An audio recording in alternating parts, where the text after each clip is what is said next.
Oh, what's happening, guys? I know it's been a minute. It's been a minute since you guys have seen my live stream. This is a random live stream. Just give me a second. I'm just trying to get people to come through.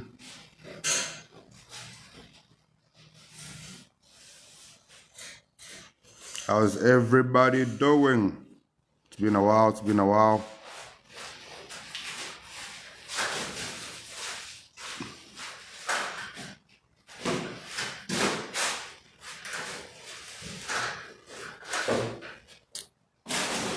Let's talk Orania 2.0. I hope you guys are there. Guys, this is going to be a very interesting live stream. Hi, Solly, because I am going to be recording my YouTube content while streaming at the very same time. So it's going to be quite interesting. So yeah, man, this should be very interesting. I'm hoping that a lot of people will come through. I am going to be streaming. I'm hoping to streaming on YouTube also. There's a lot that needs to be discussed, guys. Let me just get my YouTube going. I am going to be streaming on YouTube also, guys. For those of you that follow me on my YouTube channel, we are going live.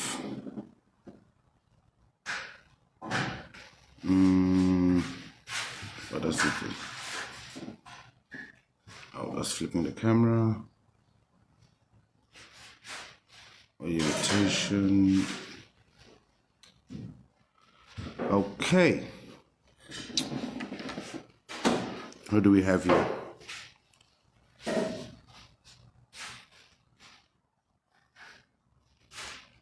Guys, just say hi, show some love if you're sticking around, if you want to have a conversation.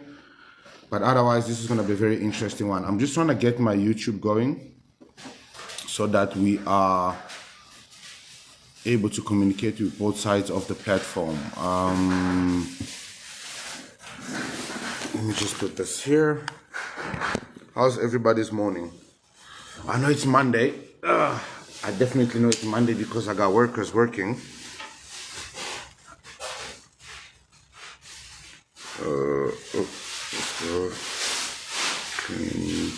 14.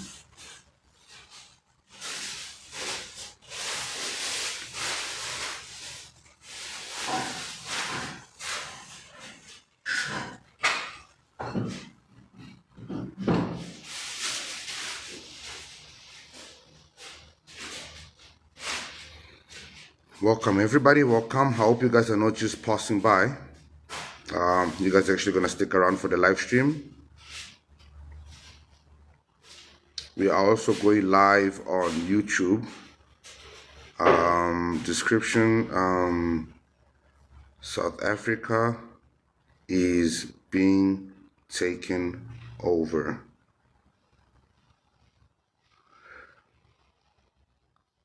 So apparently I need to encourage you guys to stick around. Guys, we're building somebody a house. We're building somebody a house. Allow chats, allow reactions. This video contains no enable monetization. Yeah. So we need to watch what we say because we have enabled monetization. Click next. We are here. Lungs. Hey, guys, we're going to be building somebody a house. How better to do it if not in the live stream? I hate. Okay, copy link. I hate what YouTube is doing.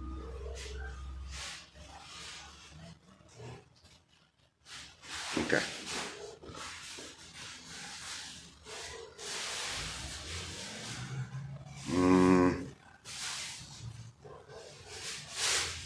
Okay, guys, we're going live on YouTube now. Oh, I haven't even made coffee, and I'm here busy live streaming. I haven't had coffee. I really wanted to talk to you guys about this. And hopefully everybody's here. Let me give my TikTok viewers also a beautiful. I want to be able to see you guys. Let's do that. Okay. I want to see what you guys are seeing. Okay, so we got 6 viewers, and YouTube is also live. Okay, guys, for those of you hi Uncle P, please tell me what you do. I don't understand. What do you mean you don't understand success? I'm a content creator. I happen to be a professional MMA fighter. I happen to be a lover of people. We are having our coffee. Go make yours. Oh, mamas, thank you. I'll definitely make it now. I happen to be a lover of life. I love life. It's my first time. Welcome, Sissy. I used to hold live streams a while back, sometime last year. It used to do pretty well, but I stopped hosting them because it became quite toxic. So I like my space. I like my space, guys. Like I said, I'm going to give you guys a sample of how I record my YouTube channel. The videos that I record on my YouTube channel, because there's a topic that I want us to discuss, and it's an extremely important topic. So this is YouTube, this is TikTok. Okay, so I'm gonna post these videos on both platforms. Hopefully you guys enjoyed the show. We are talking about Fontaine. I hope everybody has heard about Fontaine, Orania 2.0. Now, I've noticed one thing. Every time I make videos, if I'm making videos about Nigerians, it trends. When I make videos about Zimbabweans, it trends. When we are talking about foreigners and what foreigners are doing in South Africa, illegal foreigners, it trends. Now, recently, there was there was a topic that was trending, which was the Twetwe, hashtag Twetwe. Wait, mom, I need you to put your phone on silence, please. I'm recording, and now you see I'm talking to you. I need silence on the phone, but you guys can work, okay? Thank you. Guys, I've got workers here. I'm renovating my home. And I did promise that lady I'm going to put my renovations on hold, and we are building a house. Don't worry, guys. We're going to get to that story soon. Now, guys, Fontaine is a big problem. So for those of you who did not watch my previous video, please go to my channel. There's a video that I just posted yesterday. That video explains why Fontaine is a problem. That video explains why Orania is a problem, and why we will see more of these kind of areas being built, developed, and worst of all, very soon it's going to be foreigners who are going to be doing it. Black foreigners, because these Mulungus, they are also foreigners. But very soon you will find Zimbabweans buying land in South Africa and then creating their own. Because for those of you who do not realize, the South African acts and law actually protects and permits people to actually do this. And this is one of the things that a lot of people don't realize. Verge. How are you doing, Verge? Let's bring Verge onto the platform. We've got somebody who's requesting to join our conversation. If I'm correct, Verge, we used to be gamers together. Yes, guys. Uncle P used to be a gamer. Mr. Verge! How are you, Uncle P? I just want to say, Uncle P, I'm so proud of you. I'm just so happy that you actually found what you love doing and you excel. I've been watching you for quite a minute, and we've came a long way, of course. And I just want to say I'm proud of you. My gamer guy, dude. Like I said, I used to be a gamer, guys. Man, dog. I don't want to go into details, but woo, crazy night. Lots of gaming. It's definitely great to hear from you, you know. Hey, you're still looking pretty. Look at you, still looking like a young 21. While us, we are getting old. Huh? Yeah, it's just, time is a funny way. Verge, since I have you here, I just want to show my YouTube people. So, guys, I've got Verge on TikTok. We are live streaming on TikTok also. For those of you who want to go watch it on TikTok. So, I want to ask Verge, quick question. First of all, how old are you? I'm 21, sir. Okay, so Verge is 21, so he's the perfect person for us to talk to. I am 38 years old. Verge, quick question. Do you know anything about Orania? Right now, I don't know anything much. I'll Do you be know honest. anything about Clairefontaine? No, I haven't been keeping up with the news, sir. Hashtag justice for Twetwe. Do you know anything about it? Yes, sir. Did you do anything about it? Yes, sir. I signed a petition to help, justice for Kwekwe, and I've also tried to spread the word around my social media. I've reposted, I think, multiple times to just spread the word around like the people that I know, because I'm really against so much against rape. So, quick question. Yes, yes. Oh, sorry, guys, I'm just moving my YouTube camera. Quick question. When last did you pay attention to the whole hashtag justice for Twetwe? Or have you noticed that it's just vanished? It just vanished. I would lie. It's been, I think, a month now since I've engaged with it on social media. I won't lie. It's been quite a while. Have you heard about the story of the Zimbabwean lady who came into South Africa to give birth and she was turned away? No, sir. Okay, so the reason why I asked him this couple of questions, guys, is because I want to get you guys to realize something. Content is very irrelevant to a lot of people. You need to understand, some people only watch your content because either they know you personally, some people watch your content because you find you informative, some people just, your content shows up in their FYP. Verge is the future of this country. Verge should know everything that is happening in this country because they are our leaders. But the unfortunate reality, the content that comes across Verge's table is not the content that allows Verge to have the knowledge of knowing what's happening in the country. Now, me as a 38-year-old, Verge is a 21-year-old. I know things that he does not know that affects him more than it affects me right now. And this is the problem we're having in South Africa. The problem we're having in South Africa is the fact that we do not care about the future of Verge. We don't care about Verge's future. We don't care about Twitter's future. We don't care about the future of our youth. This is the reason why when you make videos about Orania, when you make videos about Clairefontaine, nobody cares.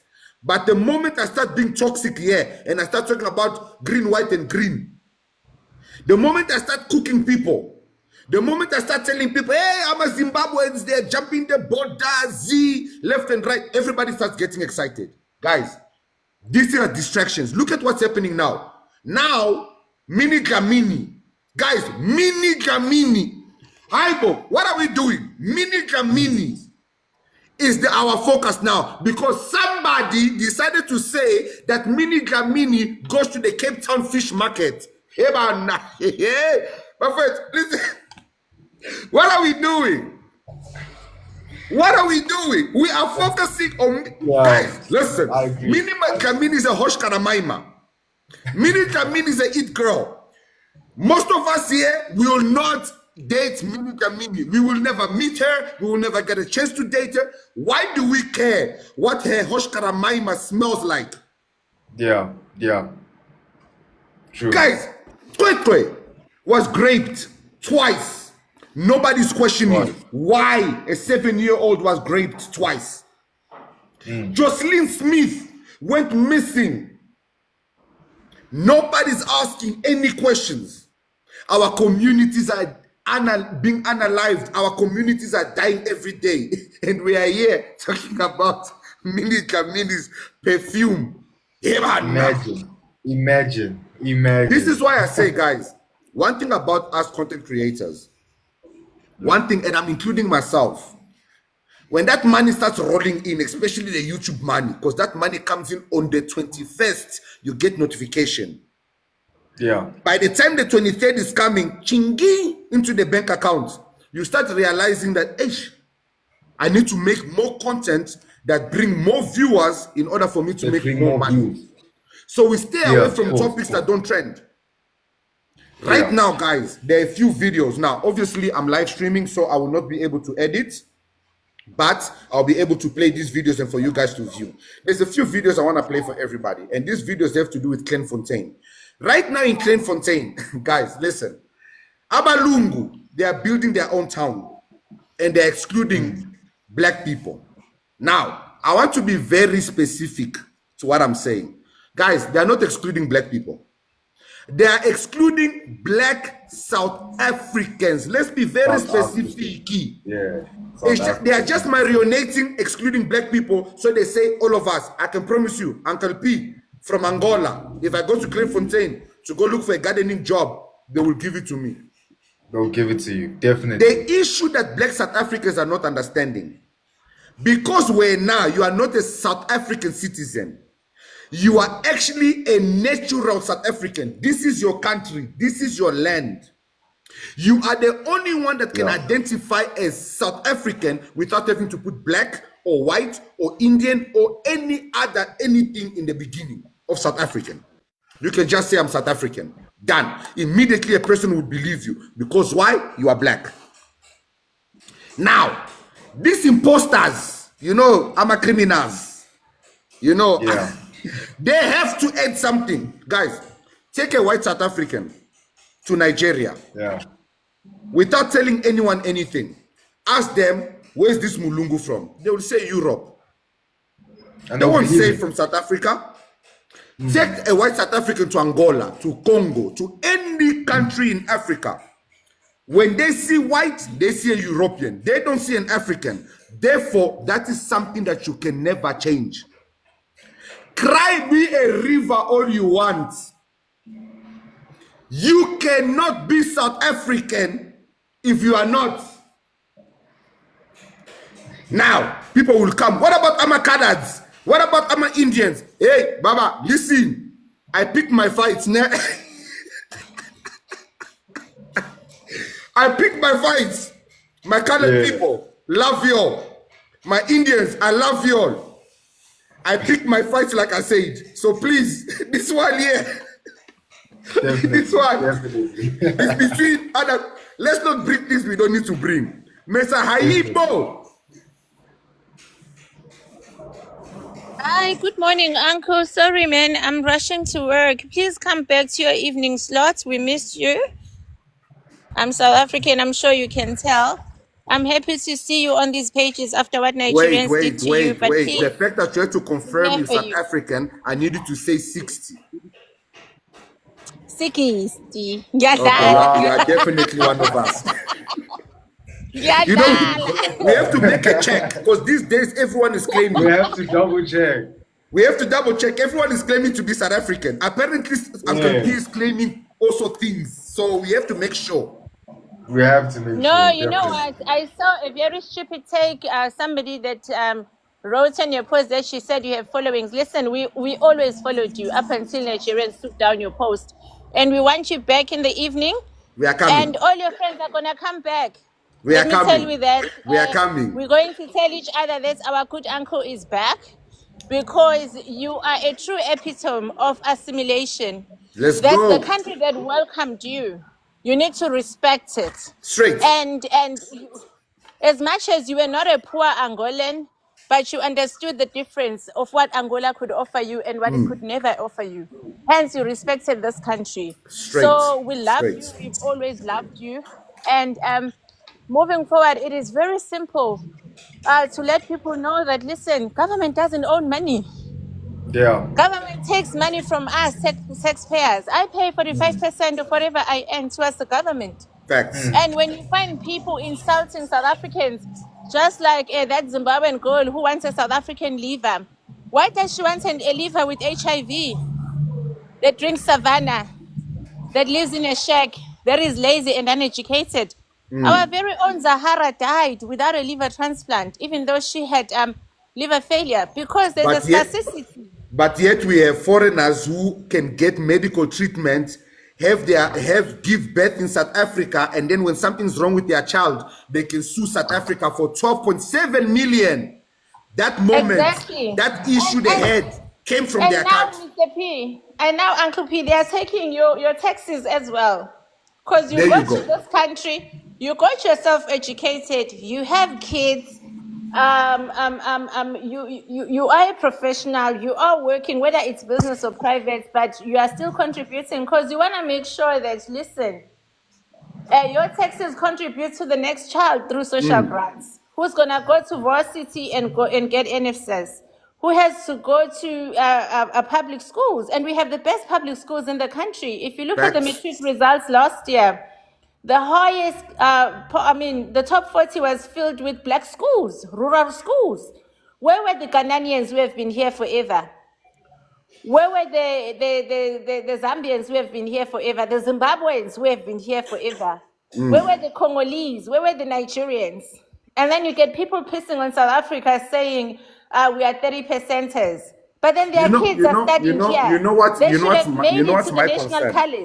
You know what's my concern with us, and I'm gonna say us foreigners, né? You know what's the problem with us foreigners? Some there, oh Lord Jesus, listen. Some of you were only able to sit in a toilet when you came to South Africa. Your whole entire life you've been squatting.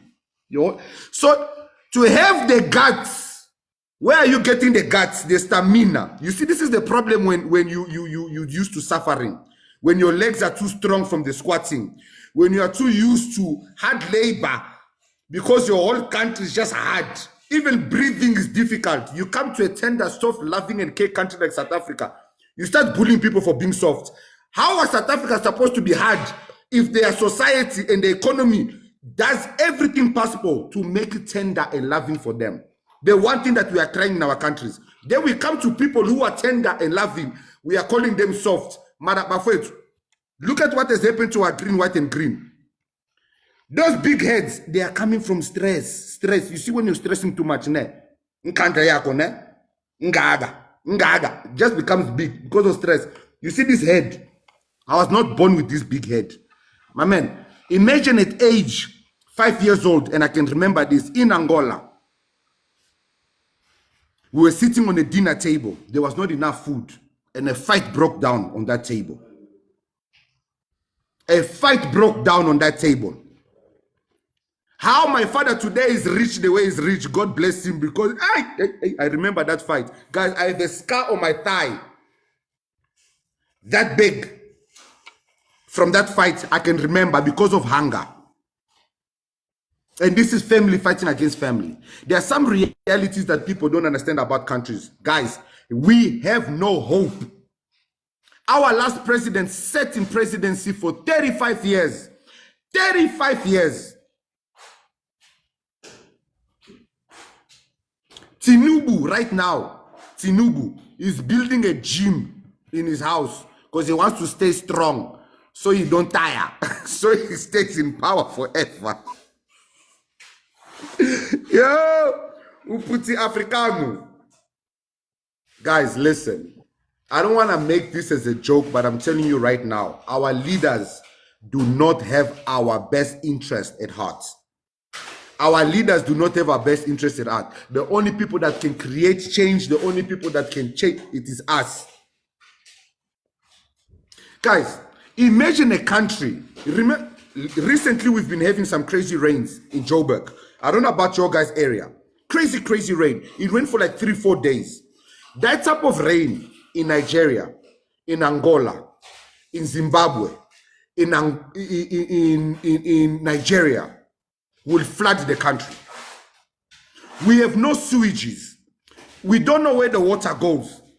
The water stays. So here in South Africa, something as simple as water from the rain, having somewhere to go, shocks foreigners. You've been watching the videos of everybody getting shocked at South Africa. South African healthcare system is free. South Africans get grant for every single child they have. Deadbeat dads get deadbeat grant.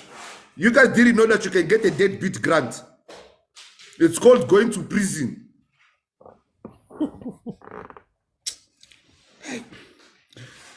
What you guys don't understand, guys, in our countries, just going to a mall.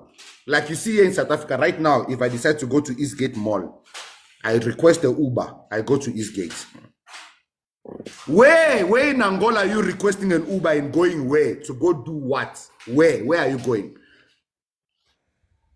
Where, Uncle, guys? Yes, Mama. Uncle, Do they have a Toyota Quantum in Angola or Please in respect Abuja? us. Please respect us. Please respect us.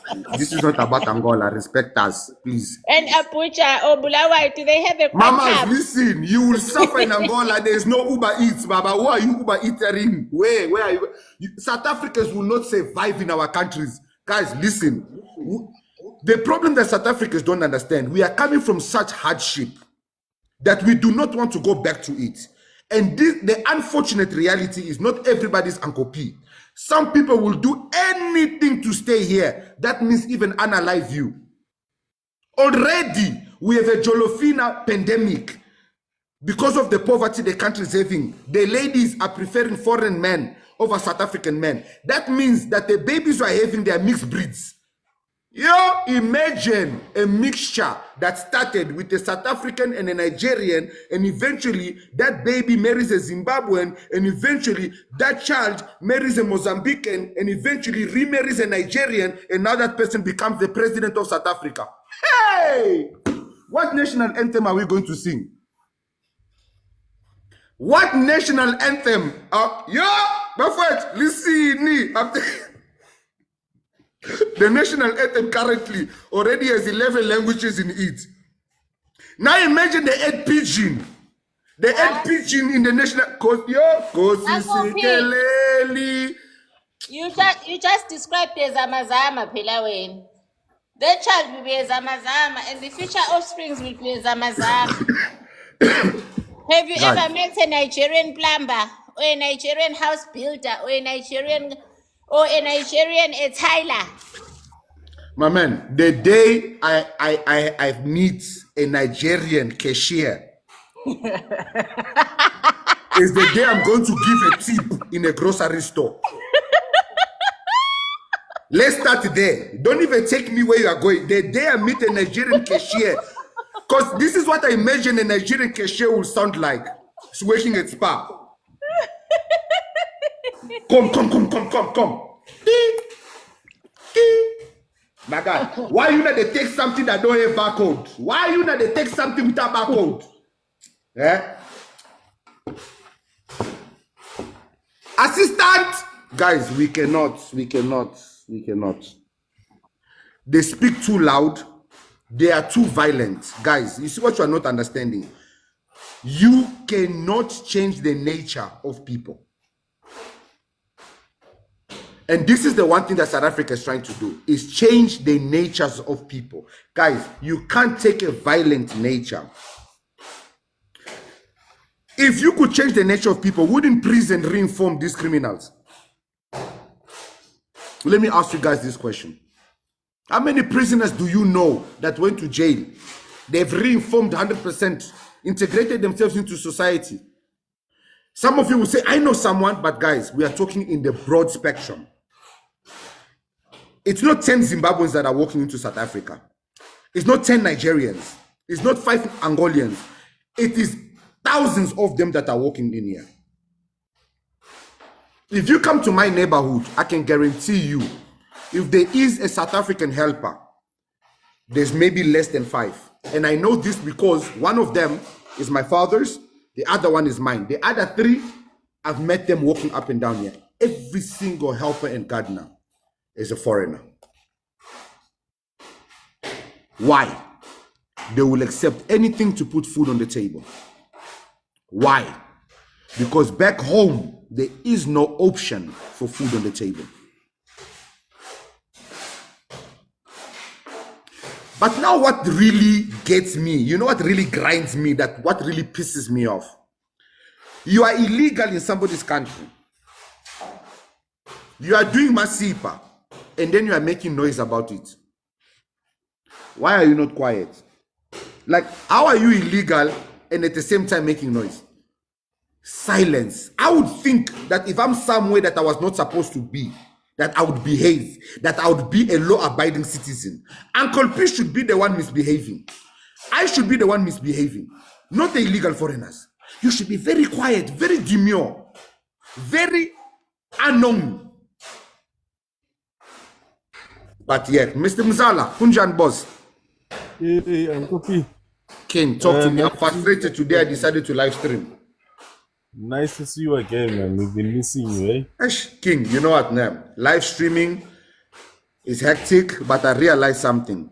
I realized that when I make videos about the serious topics that are happening in the country, nobody's watching those videos. Nobody's paying attention. And we are reaching a stage of danger. Guys, listen to me very carefully. For those of you who do not know me, before you come here and start telling me to go back to my country, I'm not going back. This is what you need to realize. Me, I'm not going back. Neither the Mulungus, neither the Zimbabweans, neither the green, white, and green, and every other foreigner that is here. Because we have no home. But we do have a home. That's one thing you are forgetting. We do have a home. The Mulungus that are here, Baba, listen me. America gave them asylums. They said, yo. Listen, if America gave black people asylums, you know how quickly we would have gone. They gave it to the Mulungus. The Mulungus like Mjwailaba Simba. Where are you taking us? To do what? To do who? For where? For why? Guys, what you don't understand, South Africa is milk and honey. Milk and honey. And South Africa is now being sucked dry.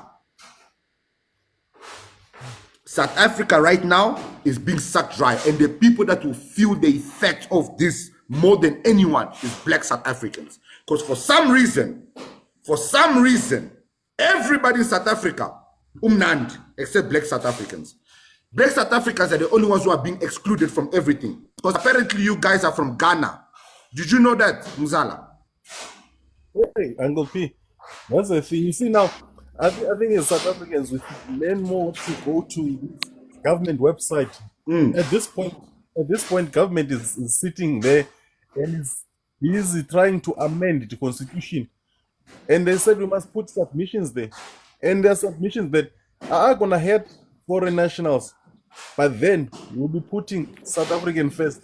Because now, like you said, Uncle P, a lady from Azim comes into South Africa to give birth and get complications in South Africa with complications that she knew that were in Zimbabwe or in South Africa. For what? Go, hold on, Muzala, hold on. Melon said, somebody said, yeah, Melon said, talk about your country, Uncle P. And some Sweet Melon said, talk about your country, Baba. And then a Nigerian guy says, nothing in Angola. Exactly! You see, guys, they think they're insulting me. They don't know that they are proving my point. Nothing. Fuck all. Nix. Nada. Guys, it's not an insult. Hey, Baba, did you and I both... Listen, our reason for japaring may be different, but we are all not in our countries.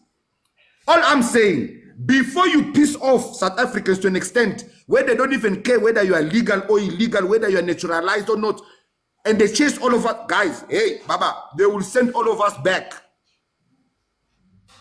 They will send all of us back, including me, Uncle P. So forgive me for fighting for my children's future. Forgive me for fighting for the land of milk and honey to stay. Guys, all I'm saying is, as Africans, as black Africans, as foreigners, can we please behave in the only African country that is left that can give us fresh air and 4 seasons? 4 seasons, yeah. Guys, do you know the privilege of having 4 seasons? Ask this Nigerian who's here in my comment, writing unnecessary things about no artist in Angola. Guys, I don't even know Angolan music, so don't even bother. Ask him if he knows what winter feels like. Ask him if he knows autumn. Can you even pronounce autumn? Hi, Patrick.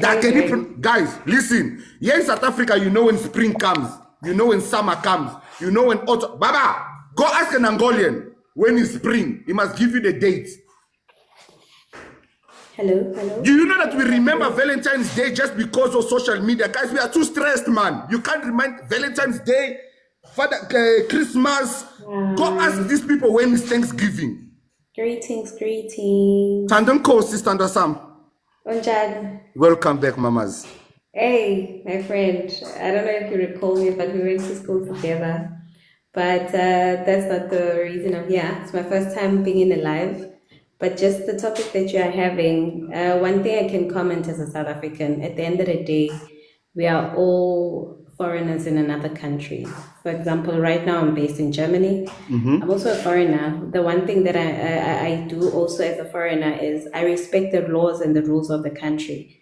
Thank you. It's just that simple. And if that is being done, I don't always have to then feel worried that I might be attacked or I might be treated otherwise. So, I mean, it does minimize the impact of local people wanting to be aggressive or being angry.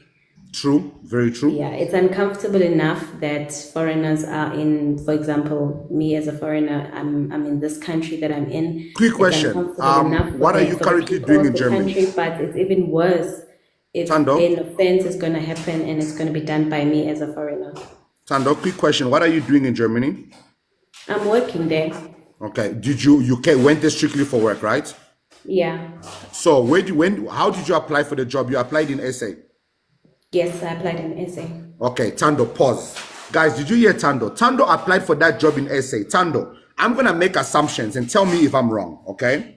When you apply for the job, that job had to give you a letter which allowed you to apply for a work permit, correct? Yes, for my visa. And your visa and your work permit is solely dependent on you working for that company. Once you lose that job, you have to leave and come back to SA. Yes, if I leave the current job, there's different visas. You are given a grace period to find another job to tie. If you are given a grace period. Time. So if I lose my current job, I have about 3 to 6 months to find a new job. If I don't get it, I need to leave the country. Guys, it's simple. Simple. Every country has a law. So does South Africa. It is only here in South Africa that people can just give their passports to a random bus driver. They go to the border, they stamp it for them, and they remain in the country. It is only here in South Africa where you can ride a bicycle to a border, stamp your passport, come back, get another 30 days, if not 90 days. Guys, and this is the problem that is happening here. Tando has made it clear. She's in Germany. She's working there. She is currently representing South Africans in Germany, whether she likes it or not. Her behavior will determine how Germans see South Africans. Now, to my fellow Nigerian brothers who are here in the comments insulting me and the Zimbabweans that are here, my question to you, how are your people representing you in South Africa? Because I can tell you how Angolans are representing Angolans in South Africa. You don't know your shit about us. You don't know anything about us. Why? Although we are not suffering as much in our country is much simpler. Guys, listen, it is dirty. Listen, in South Africa, there's something called load shedding. In our country, there's something called, oh shit, there's electricity. Guys, you don't understand. To be called a generator republic is just because Nigerians are very loud. That's why we specifically focus on them. Angola is also a generator republic. Congo is also a generator republic. So, guys, if Zimbabwe is not, it's because South Africa supplies it electricity. Imagine South Africa supplies Lesotho, Namibia, Zimbabwe electricity, and then it suffers its own people by giving it load shedding. Guys, make it make sense. We are feeding other people's children while our own people are hungry. I said our own people because, guys, you are not getting rid of me. I keep repeating. You are also not getting rid of these illegal ones and all the other ones. That is where our problem is. Now, since we can't get rid of us, low querequeres, please, the illegal ones, guys, I'm saying right now, Baya Hambe. Somebody says Angola can't be that Masipa. Do me a favor, né? For anyone who thinks Angola is not that Masipa.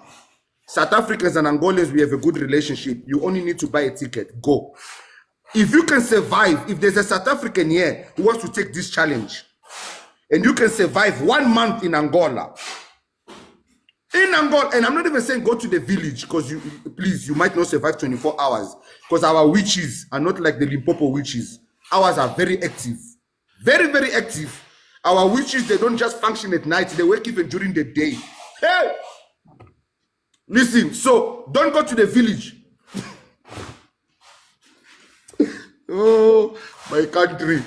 Go to the capital city. Go to Luanda. Go to Luanda.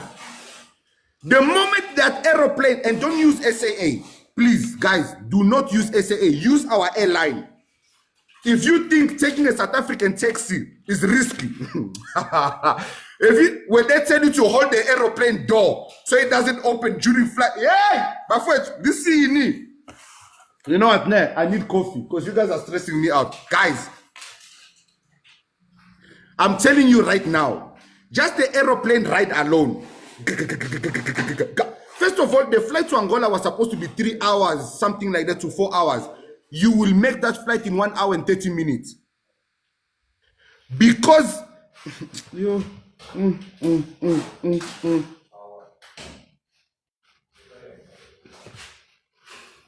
have you ever heard of a pilot being double booked? Have you ever heard of a pilot being double booked where he needs to fly fast enough to arrive on time because he was booked for a private? Woo! Guys, listen, one of these days, you will be flying to Luanda and the pilot jumps with a parachute because he's running late. He doesn't have time to land the plane. Somebody must mark a plan. You people you are playing, our countries are not safe, guys. Please, before you start deporting, first work with me. Guys, I have a plan. I have a plan. This is why I started the live stream. I have a plan. Calm down. I have a plan. I have a plan, guys. You see this thing of Orania and Clairefontaine is going to continue to happen. And very soon, black foreigners are going to pick up on this nonsense. I have a plan. Guys, change the fucking constitution. Why did South Africa get liberation without liberating themselves from the constitution of the apartheid times? Mzala, the table is yours. That is what I was saying. Currently, we need to go there and amend the constitution, because ain't no way that you can earn vast land and then on the other countries. As it stands, the government says to the people, come forth and amend the constitution, because it is when you're saying South Africa is free for all. It's not free for all. It's free for all South Africans. If you were a foreigner, we will give you what it's needed for you to survive in the country. You can't be saying everything, free education for everyone, and yet if I'm in a certain township or certain suburbs, my child cannot go there. It's full. How am I not there? But then you see, every child is supposed to have education. But now, why am I not my child not allowing there? No, it's full. The other kids from other countries, they are right. They should be there for education purposes. But then, my child must give in. But you know, boss. Let me ask you a question. Name any European country, okay, where an illegal immigrant can get free education. You can even go to Google. I'll wait. No, I don't even need to go there, Uncle. My man, South Africa will pop up. You put Europe, but South Africa will pop up. You put America, South Africa will pop up. You know, listen, there are laws in this country that just don't make sense. Exactly. That's what we need to change in the constitution, because they really do not make sense. I was right the other day watching the parliament, channel, and this probe of them that they put in there. This parliamentarian was asking this DG from the West University or wherever university is that you have a South African female, highly qualified for a certain position, and that position is not a scarce skilled, and yet you overlook that person for a foreign. You see, our constitution, it is just not right for us as South African. It's our constitution, but you know the problem with what you just said. So you remember that lady who's applying for the labor judge position? Yes. And then there was also a video that was circulating about a dean of a university. More than 11% of them in senior positions are foreigners. Exactly. Now, this is my question, regardless of whether it's scarce skills or not, okay? Because you see, the problem is we are speaking too much English. I'm a scarce skills. Hey, Baba, please. We are 22 percenters. Not 30. Guys, can we correct these people that it's not 30%? They realized that we are so stupid. They dropped it to 22. Okay? So if you're going to insult us, please, guys, insult us accordingly. Me, now I studied in South Africa. It's 22% now, guys. So we have Nigerians, Zimbabweans, all the African countries that like to insult South Africa. Just a quick update. It's 22%, not 30. We are not smart enough for 30%. That extra 8% is too hard. Don't give up. Please, calm down. Now, guys, I'm feeling like my English is about to start depleting. Né? So if I start kulumaring, né, please, you'll understand. Because I can just prat and bua 11 languages at the same time. 22% may take into effect. Guys, do me a favor. Okay? And I'm going to say this in simple English. Fuck scarce skills. Every single South African that is employable, that has the ability to work, should work first before any foreigner. 100%. You are telling me a country like Angola, Mozambique, Zimbabwe, Nigeria that claim to have the best education in the world, which, if you watch my YouTube channel, guys, if you're not subscribed, that's your own problem you are missing, in the world, are not intelligent enough to build their own country. Clearly they're not. But they're intelligent enough to japa. Guys, we don't say fleeing. No, guys. Let's use the correct words, because this word is in the dictionary now. Japa. So they japa out of their country to come and make South Africa better. Guys, you know what? Nah, sometimes this English, nah, askulum. In fact, because I'm, hey man, listen, make it make sense. How? So you are telling me I have food in my house. Food in my house. My bank account is empty. I go to the restaurant. I order food. I eat. When it's time to pay, dololo money. But I have food in my house. Now, when the consequences befall me, I say that the restaurant is being racist, the restaurant is being xenophobic, the restaurant must understand my situation. If there's food in your house, then stay in your house and eat. Guys, there's no food in Angola. I've made it clear. If they're eating, good for them. If they're living, good for them. But for Uncle P, and now your food. Now, my Nigerian brothers, since we're now, you are saying that Nigeria is the giant of Africa. Nigeria is, guys, I've debunked all these lies. I don't want to be talking about these lies anymore. Then stay in Nigeria. Why is it that when I go to Durban, I'm at the beach, there's a place called Lagos. But if I go to Nigeria, there's no place there called Johannesburg, no place called Cape Town.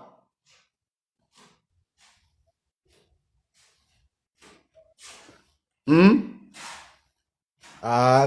can't go. Mzala, tell me something. Name any country here in the world, any country in the world, okay, that you know where there's a lot of South Africans. Just one country where you can say, no, Uncle P, in this and I'm not talking about Mulungus. Hey, Uncle P. I'm talking about South Africans. Remember, I didn't say white South Africans. I said South Africans. Those that have the ability to identify themselves as South Africans without saying I was born there because my parents came from 1600 or because I got deported or because I japat. Which country? Uncle P, there is none. And Okay. those that are out of the country, they want to come back. They say, hey, I miss home. They would never stay there for a long period of time. Those Muzungus that are outside South Africa, they're not asking to come back to South Africa. They're not wanting to come back home. No, those Mzungus are not South Africans. You know how many friends I have that are currently in China because they are struggling to find work in South Africa. So they're in China teaching English and they are crying to come home. Them Mzungus are European Africans. They should know that. They're European African. That's the one, and I'm beginning to think that's what we need to start calling them from now on. Yeah, they're European American, South African. There's no two way about it. You were only an African, and up at when Uncle P talking about colors, I could say colors are South Africans because those Zungus, they essay those people to get this other race, and of which we cannot say they are Europeans. Ngabala in France, you understand? And you said, and I know you don't want to get into those other ones. You have your no, you know the reason why. You know why I don't like to temper around with my colored people, my Indian people, and all those other people. It's because they don't make noise. They are not here trying to take over the country. They want to be part of the country. They want to be integrated into the society of South Africa. But other people, they want to take over. They would show me a colored community that says that we do not want to associate ourselves with anyone. We just want ourselves. None. Show me an Indian Orania. None. You see, the problem is not that coloreds are not South Africans or Indians are not South Africans or foreigners must leave South Africa. The problem is Masipa. Muzala, I cannot come into your house and you tell me in my house you can only sit naked, and I tell you I'm not comfortable, but I still insist to walk into your house. If I'm not comfortable to be naked, which is the rule of your house, then I must leave. Is that not it? Simple and straightforward. But why is it that only in South Africa you can come here? I can go show you a Congolese market. I can go show you a Nigerian community. I can go show you a Mozambican. Listen, a whole street full of Mozambican mechanics, workshops. I can go show you I can go show you a Zimbabwean church, a Nigerian church, a Congolese church, a Malawian church. Show me where all around the world you can find a South African church where they are preaching even in Zulu in their own home language. If the constitution is not tightened, when Uncle P, I'm telling you, I see now, we must tighten the constitution because our downfall as South Africa is our constitution. That is our downfall, and it's going to continue on a down lower spiral down. And we are continuing. Very true, very true. African Diamond, how are you doing? Hi, Uncle P. Unjani, that's it. My troublemaker. Emani mntase yazi kule nto ithethayo ne. Hey, God. There's a funny thing is that they don't like the same Indian people, the same colored people. They came that they were there, and mind you, colored people, they went through a lot, guys. Facts. And we have managed our Rainbow Nation with ease, without any problems, and you have never heard of any tribal wars in South Africa. If you did hear about them, those were scandalous and propaganda, and also sneakers that were done by the Boers in order to get to us by bringing people from Malawi, Mozambique, and Zimbabwe to come in and create the so-called tribalistic. If you know, guys, back in the days when they said the Inkatha Freedom Party was analyzing so and so, and that was, and people actually bought that story. And it has never happened in the history of South Africa, guys. It has never. And we've been living amongst us, mamas, we've been getting married amongst us. I just want to add to what you say. You know what I've realized when it comes to South Africa? And for obviously I've traveled Africa and also been from another country. What I've realized that is very different about South Africa, it's one key thing. Welcoming. Yeah. So you see what happens, and I've noticed this even with my own life. There's a guy that wanted to rent from me, and he happens to be a foreign guy. So the reason I don't date to people who don't have documentations is that your lease agreement or any agreement you have with them is not binding by law, because that person is illegal. True. So the person told me that their passport was at the Zimbabwean embassy, blah, blah, blah. You know the excuses they usually make. So they asked me to keep their things while they are going to get their passport to sort out everything that they needed to sort out. And then they decided to pay their deposits, which was non-refundable. The moment they found another place where they were accepted without their passport, they moved their things without informing me. So legally, because the deposit was non-refundable, I didn't need to refund them. But do you know that he had the ability to show up at my house with the police? Undocumented The police foreigner. also had... Wait, Uncle P. Undocumented foreigner. Undocumented. No passport, no nothing. The police even went as far as to take him to the right court to get the right document, which is the small claims court, to get the right paperwork in order to make the claim. I went to court with an illegal Zimbabwean in front of a judge. The first thing I asked the judge, how are we able to have this case when this individual should not even be in the country? You know what I was told? This is a different matter. Each matter must be dealt with separately.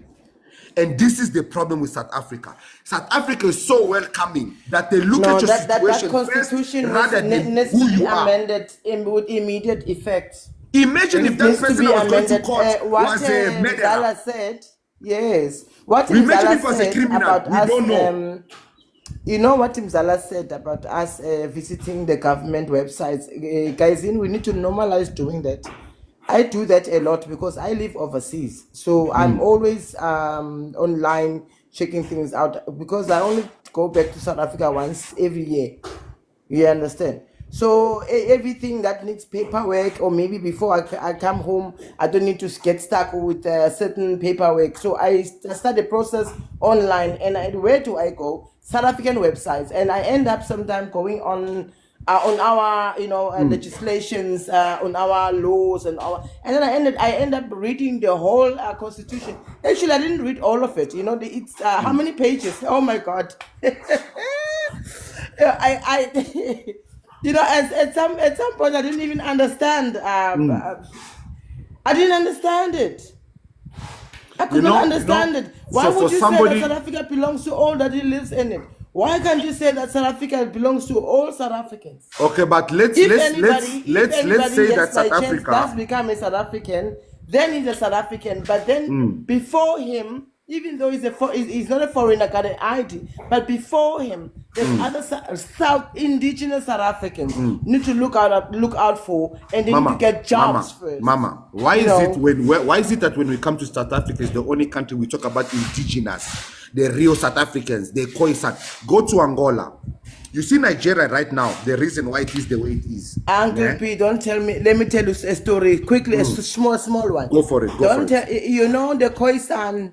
Don't bring that story because I'm gonna bring history right now. Khoisans are not indigenous, guys. Please, let's no. Mama, wait. Before we go too deep on something that we don't need to. What I'm trying to say, man, if you go to Angola, nobody is asking me if I'm an indigenous Angolian.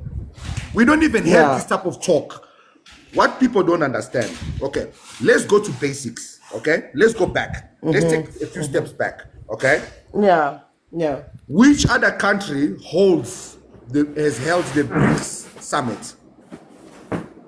South Africa. G20. South Africa. We're even the president there. Which other African country has led anything internationally? Well, if not only South Africa. From what I'm hearing from the Tululu country, they say Nigeria. But what I'm trying to say is this, now. What people don't true. realize, South Africa has managed to do something that the whole world has not managed to do. Not China, not Germany, not India, nobody. Which is to live with every single race without judgment. Guys, if you really live in South Africa and you live in your community where let's take away the Muzungus, because those ones, racism is attached to them. That one is imprinted in their DNA. If you live in the real South Africa, most of us will live in unity in our communities. And this is what attracts tourists. This is what attracting Americans and everybody who are Japaning from their country to come to South Africa. Because when they come to South Africa, they realize that South Africa has that unity. South Africa has that love. When you come to our countries, guys, I don't know, guys, go slaughter a chicken. Just go slaughter a chicken and let it run around. That is exactly how we are behaving in our countries. Here in South Africa, you can tell a Zulu, a Xhosa, a Swati, a Venda separate because they love their cultures and they love who they are as South Africans. In our countries, you know who we are. We are Angolians. In Angola, we are Angolans. We speak Portuguese. Go and find an Angolian right now, a child who's 12 years old, who is speaking an Angolian cultural language. They don't exist unless they are from the village. And if they are from the village, they probably don't speak the colonial language, which is Portuguese.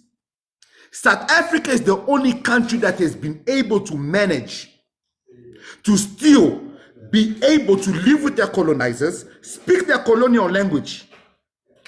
Efficient, not are they go, come, no. Efficient, not 60, properly, with pronunciation, while at the same time still being able to speak their mother tongue.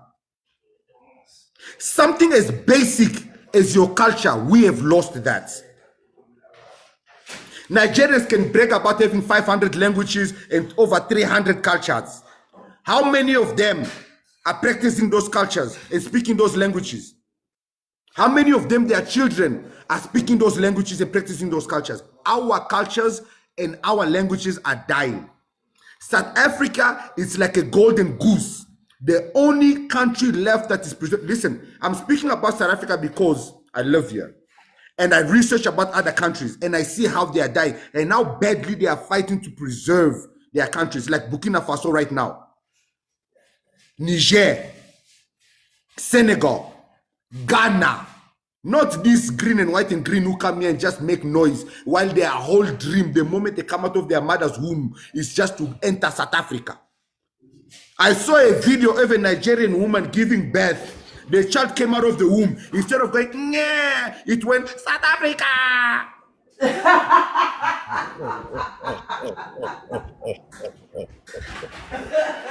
Imagine. Uncle Pete, do you remember that video of a guy that was going in the streets of Nigeria asking people, would you take 10 million naira or visa to South Africa? That video, I made it trend. I made it, listen, South Africa needs to understand something. South Africa at this moment, I want to talk to all the people who are living in shacks, all the people who are struggling right now in South Africa. Listen to me. Go to your Google now. Go to Google. Go to your house. Look around your house. I'm sure you've got coins on the floor. Coins on the floor.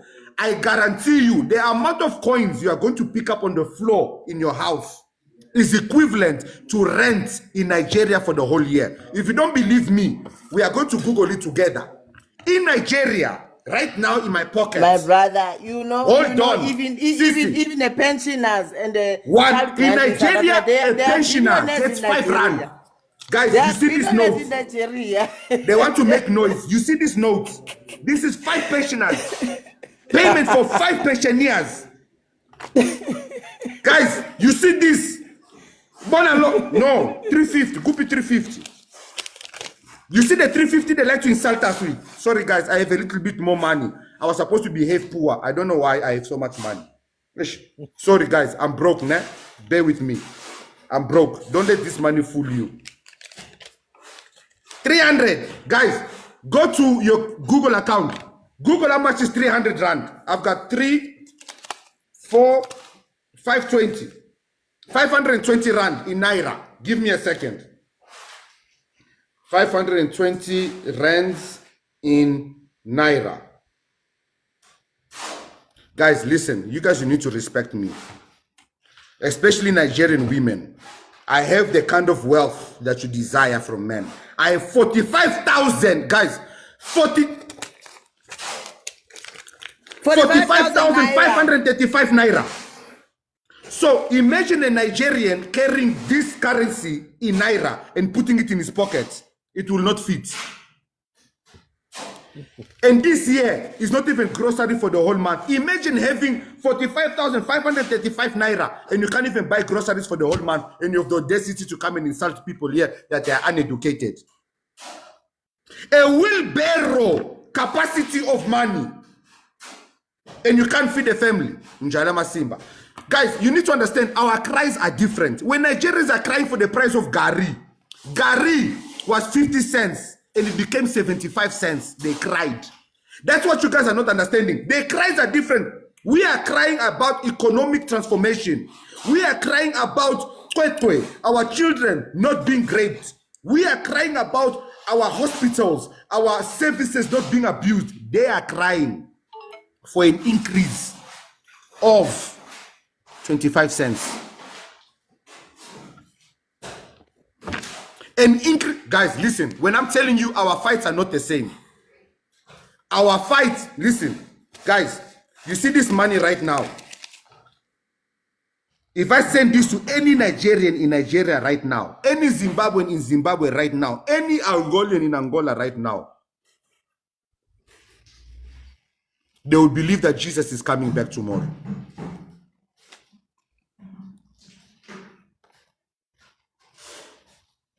Can I buy a hotel with 150K rent in Nigeria? A hotel, you can buy a whole town. I think you can even buy Lagos.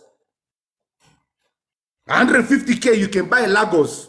If you guys have ever heard of that guy called Ajim, he's running a scam. He's selling land in Nigeria. Imagine a whole Cameroonian.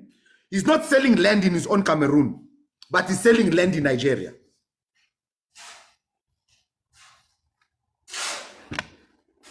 Guys, please, let's respect each other. Nah? Our problems are not the same. Our problems are not the same. People are crying for Gari. Where here in South Africa can you go and buy rice in a cup? In a cup. Guys, our problems are not the same. You guys don't understand. Our problems are not the same. Where here in South Africa you can go buy beans in a cup.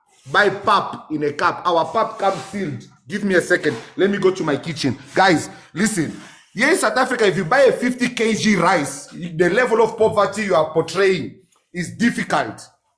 It's very hard. Here in South Africa, we eat. Listen, our things are packaged. They are packaged properly. In Nigeria, you see these jungle oats. These jungle oats. Here in South Africa, these jungle oats, I bought 3 of them for 400. If I were to resell this in Nigeria, I can easily make 1 million rand. Out of 1 box of jungle oats, I just put them in small cup, and I sell each cup for 50 rand. Guys, we are struggling. Nigerians have never seen pap that is been sealed like this, sealed. The pap, you guys, you don't understand. Okay, let me leave Nigerians alone. In Angola, guys, listen.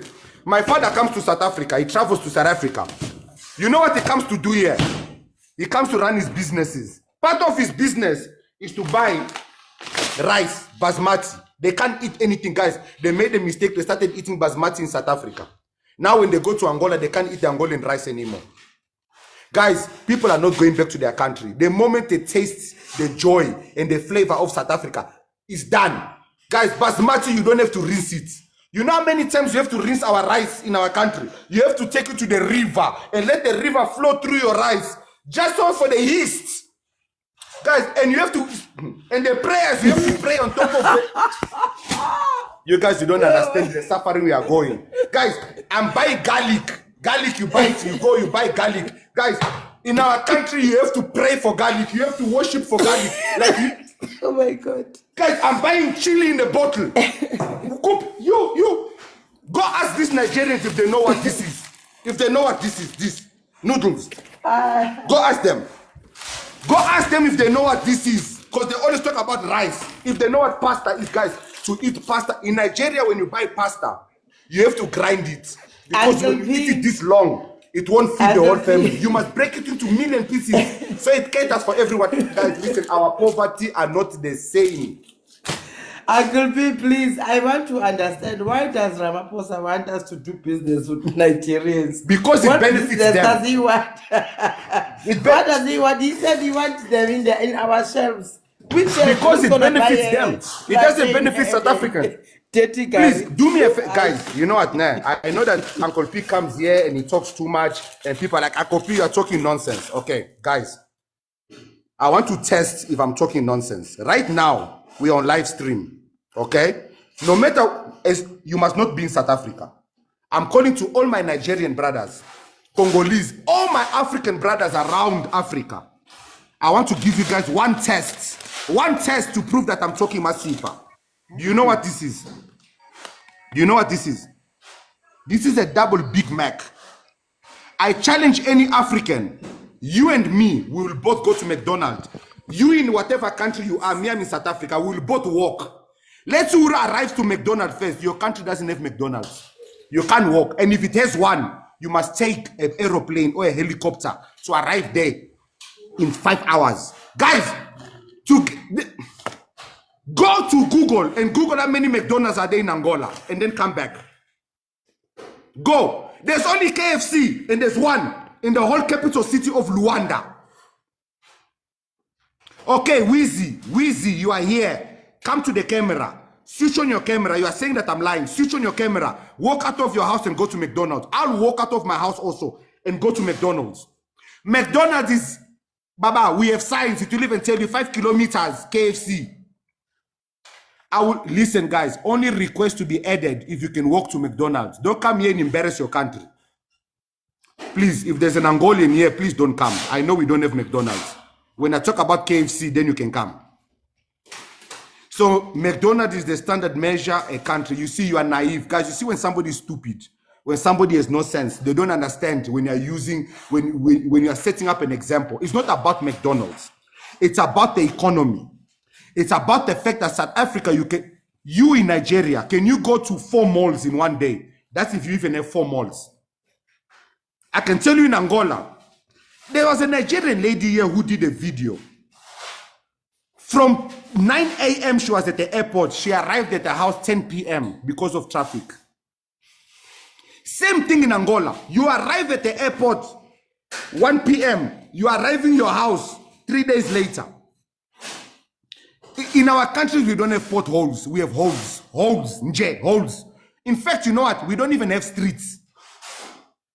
So we are here making noise, crying. Baba, me right now, I can go to Eastgate. After Eastgate, I go to Mall of Africa. And then I go to my side chick in Tembisa. After Tembisa, I go cheat on her with Sandy in Soweto. After Soweto, I go to Lanseria, where I go look for problems. When I get to Lanseria, I can still be able to come home all on the same day, and it's only 12 o'clock. In your country, when you go cheat on your wife, it's a whole vacation. You have to lie to your wife that you are going to see your family members. Tell me I'm lying, Agnes. Tell me I'm lying, my fellow Africans. When we are cheating in our countries, we have to take a whole vacation because coming back is not guaranteed, especially if rain comes. Tell me I'm lying. Oh my goodness. Oh yes, that's correct. What you say, traffic is lighting. Thank you. Thank you. Now you guys are listening. Guys, we are suffering in our country. You can't even cheat.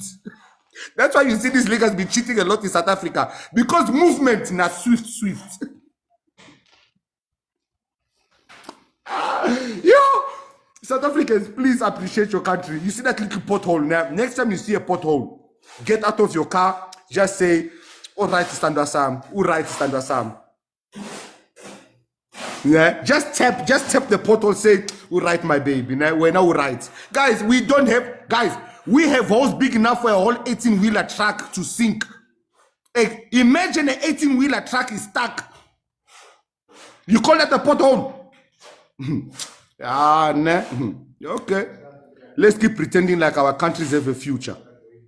We will learn the hard way. One way or the other, we will learn. Mr. Marcus. Yes. Good morning. Uncle. Yeah, I love your content on YouTube, Shem. But you tend to press too much of the Nigerians. You see the guy under you, he will come for you, my brother. He's catching flames, ne? Yeah, but you know yes. the problem. Have you noticed that the Nigerians that usually come to complain are the ones that are local in South Africa? It's because you guys are feeding them. You're giving them too much stamina. No, it's either they are local or they're in diaspora in Europe. They're not on the internet. They're in Europe, United States, Australia, diaspora. That food, very that not eating Tinubu's rice is giving them too much stamina to come and argue here. Let's listen to the one that is about to argue with no name and a full stop. Uncle, tell me how wrong I am about Nigeria, and how the giant of Africa is Nigeria. Okay, so first and foremost, I'm going to have a constructive argument with you. Are you? I want to first of all ask you: are you trying to do comic relief, or you are being real? Am I trying to do what? Are you for real? Are you for real, or you are trying to create you want to make people laugh? Is that what you are doing? Are you trying to create humor, or you are being realistic? About comparing African countries with South Africa. Yes, I'm being very real. Extremely All right, real. good. All right, let's go. Let's go there. I like that. First, I want to ask you. Yes, sir. When exactly did the infrastructure that you are talking about that is in South Africa, when exactly was it established? Okay, before I give you any answer now, I want to ask you a question, okay? Yeah, go ahead. Why does it matter when anything was established in South Africa? Yeah, why it matters, can I answer you now? Yes, why please. it matters is because Assad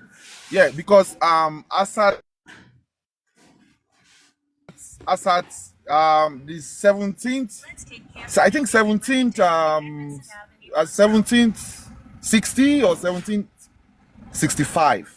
I'm not sure about that date, but as at that time, okay, calm down. Wait, let me help you. Still in their Let prime. me help Do you you. understand? Let me help you. Angola was still. Wait, I want to help you. Oh, yeah, help me. Yeah, help me. Yeah. It doesn't matter. Go It's ahead. not our country, my guy. When they established, when they did not establish, whether they live with white people, they don't live with white people. Whether there's a country, a area here called Orania where black South Africa is not allowed. Whether they analyze each other. Whether they don't like foreigners. Whether they're xenophobic. No matter what you are saying, at the end of the day, it is their country. It does not matter. So while you are, I agree with you. Watch that page. Yeah, all right, good and fine. It doesn't matter. So while you draw comparison between Angola and the infrastructure in South Africa, it doesn't also matter if the situation in Angola is that bad, because it doesn't really. Who cares? Okay, Angola true. Angola doesn't matter. sing. Then why Angola are we sing. japaring to South Africa? Yeah, hold on. Angola can sink for all we care. It doesn't really matter. Whose business is it? Watch this guy. Yeah, so whose business is it anyway? So, and then to talk about you downplaying other African countries. No, yes. Have you cut from here? Yeah, but watch out, be careful. You also downplaying other African countries because you just showed us noodles and spaghetti and KFC. Good shit, eh? And all. Listen, let me finish. Stop interrupting me. Can you be civil? I'm not interrupting now. I'm asking you. you, my guy. Are you high or you are slow? Wait, boss. Wait. Just let me finish. Hold on. Let me finish. Before you, the problem with you Nigerians, you talk for too long. Wait. It's you that talk for too long. Uncle, Let me finish. But it's my live stream now. I beg, calm down. I'll let you talk. Right. What you are not understanding is this, boss. Okay, you, me, and everyone that I'm talking about, all the querequeres, including me, okay, including myself, including I'm not excluding myself, okay. Why are we leaving our countries? Because the situations are bad. Okay, if you know my content, you shouldn't be coming here to talk the way you're talking. My content is about why is it that majority of the bad things being done in this country are foreigners. Specifically, where Namasipa, calm down. Oh, Vachebiki. Specifically, green, white, and green. Zimbos, Malawians. So my question is, if we don't have to compare, if we don't have to cry about each other's country, why don't we stay in our countries? Baba, listen, first things first. Me, before you say anything, I'm not going back to Angola. Calm down. I don't want to suffer the same way they are suffering and you are suffering in your country. All I'm saying, if you are going to come to South Africa, to somebody else's land, when in Rome, do as the Romans do. Why when in South Africa, there's Lagos, there's Nigerian clubs, there's Nigerian this, but you can't come to Nigeria and fight a South African club, or Johannesburg. All right. Are you done? Can I go now? Please go. or you want right. to come. All right. So I see that you're very you are passionate about what you are saying, and I completely agree with you. The truth is, most Africans come to South Africa not because of the black South Africans. They come there because of the white South Africans, because of the white establishment.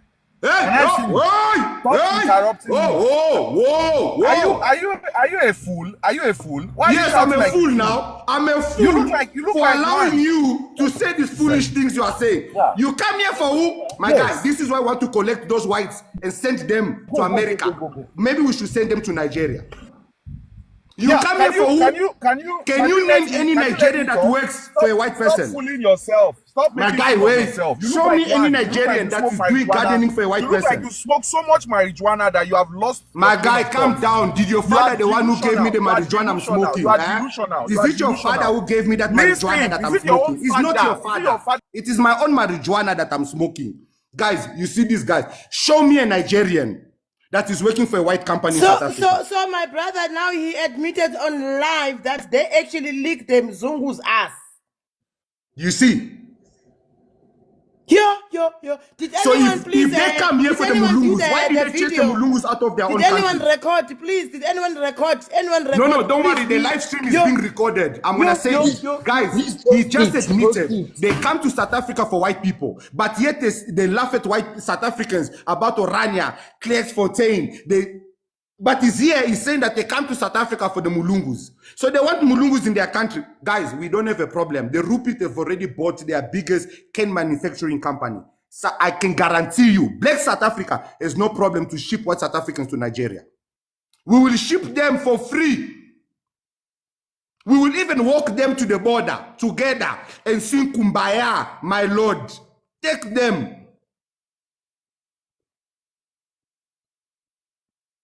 You were talking to the son of Zeus, Hercules. That guy. Hercules came here and he said they come to South Africa for Mulungus. Okay, there's another Nigerian that wants to come on board. Welcome, brother. Good luck. Hey, me, yeah. Mr. Weezy.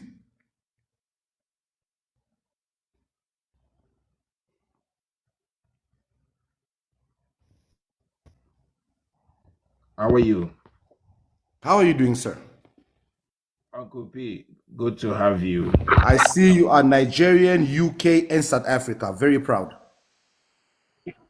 Beautiful. That shows you I'm global, isn't it? Talk to me, King. What's your opinion on the situation at hand? Okay, so let's get to facts. I don't believe in emotion because I'm a global person. Okay, I have ties with almost several countries in Africa, Europe, and then it's not my fault. Okay, so here is the fact. The fact is you said some fact, but then you miss it with sentiment and emotion at the same time. So I will tell you the fact that you stated. McDonald's, you mentioned McDonald's. McDonald's, I think McDonald's, I don't know, I think it's only in Lagos, in Port Harcourt. I think where else again? I'm not quite sure, but it has never circulated. Like McDonald's is still new in Nigeria. It has not been properly established, just like it is existing in South Africa. Okay. And last time I checked, your president is it has a franchise with McDonald's. So obviously this is his home country. So there are possibilities, of course, McDonald's will be here more than it is in elsewhere, because obviously. Mr. Weezy, give me a second now. Give me a second, because I'm not gonna be on this live stream forever now. Okay. I think the McDonald thing really offended people. That was just to show, okay, that in South Africa, life is so easy, okay, that it's like Europe. When you go to Europe, McDonald's, KFC, Nando's, these are minimal things. These are things that mean nothing. Here in South Africa, these things also mean nothing. But in our countries, these are luxurious things. Here in South Africa, you can't take a girl to McDonald's for a date. But in Nigeria, in Angola, woo, that one will guarantee you a few rounds. Why you can't take a girl to McDonald's? No, I'm not cutting you off. I'm trying to make you explain that the understanding of why I showed what I showed is gone. Okay, but I get you. I get you, bro. But I'm trying to explain to you that the McDonald example is not gonna, it doesn't hold water because just like How McDonald's does it existing not in hold South water? Can you not take a Let me Nigerian girl to explain. McDonald's and she gives you Okay, more let me rounds than explain. a South African girl? Okay, let me explain. Okay, let me explain. McDonald's is a fast food, just like you didn't allow me. Okay, I was trying to give you the background of McDonald's. That, of course, your president is a major shareholder of McDonald's. You know that, right?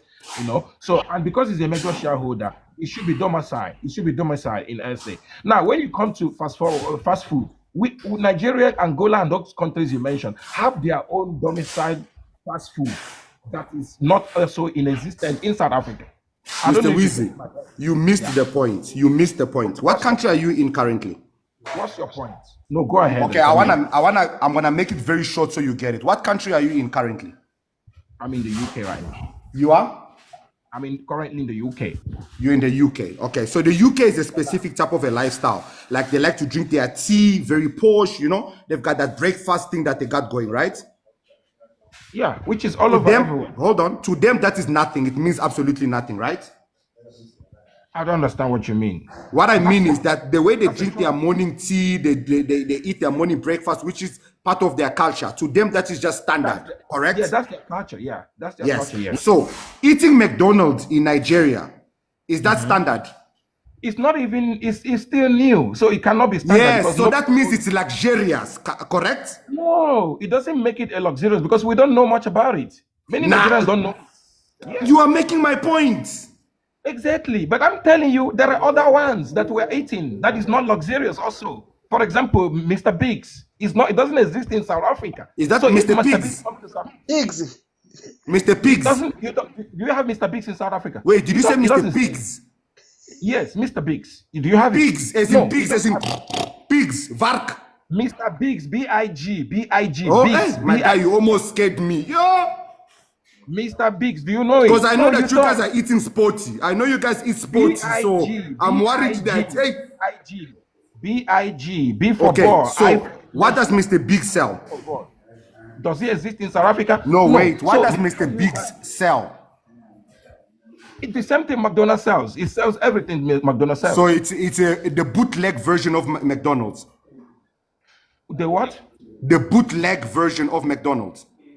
I don't know. They have their own style. No. I repeat, you see, like here in South Africa, we have something called chicken.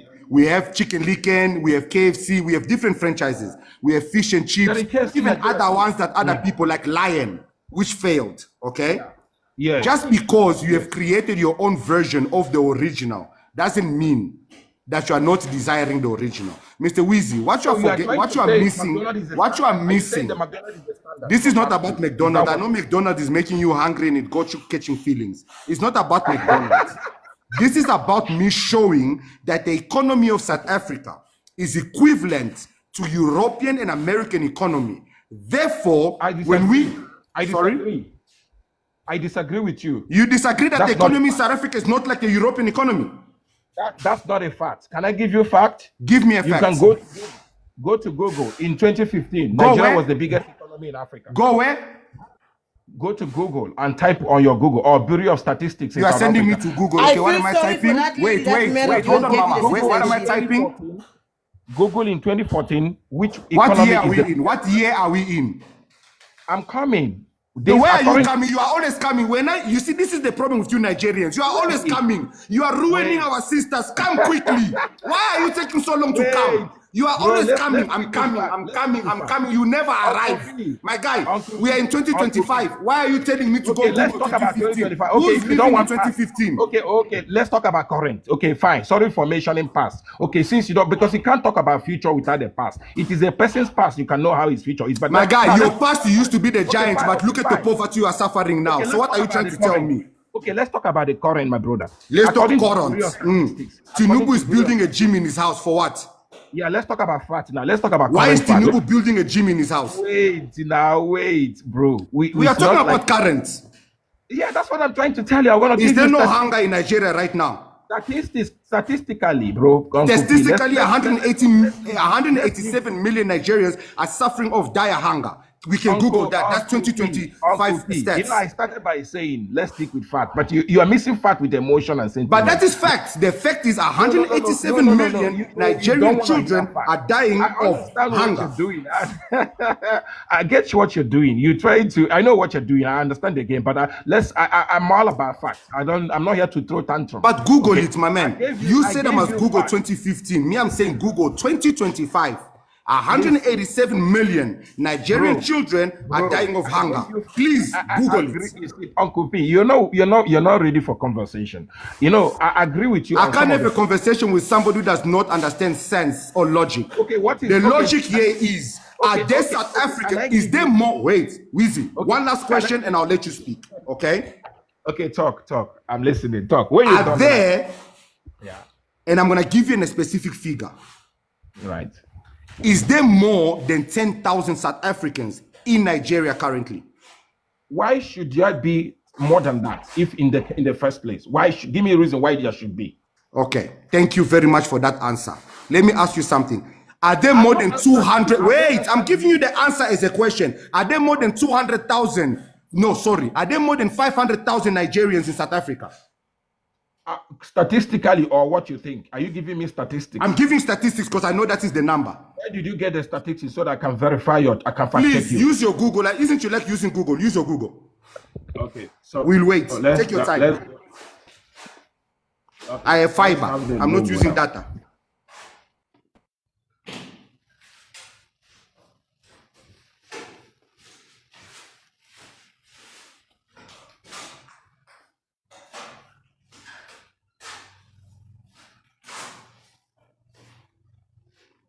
Sorry guys, the network in Nigeria is a bit slow now. So you can't be on live stream and Google at the same time. One thing must go down. So let's give him time. What he doesn't realize, no matter what number he brings up, it will always be higher than the amount of South Africans in Nigeria. Because the only South Africans in Nigerians are Jolofinas and those ones that are keeping their economy stable. The ones that are actually working there in MTN or in South African companies to make sure that they can be able to afford their gari and rice. Let's wait for him to come. I don't know what he's going to come and say here, but this is a fight you can't win. Guys, as foreigners, we cannot win a fight against South Africans. Why? Because it's not our... Oh, Mr. Weezy.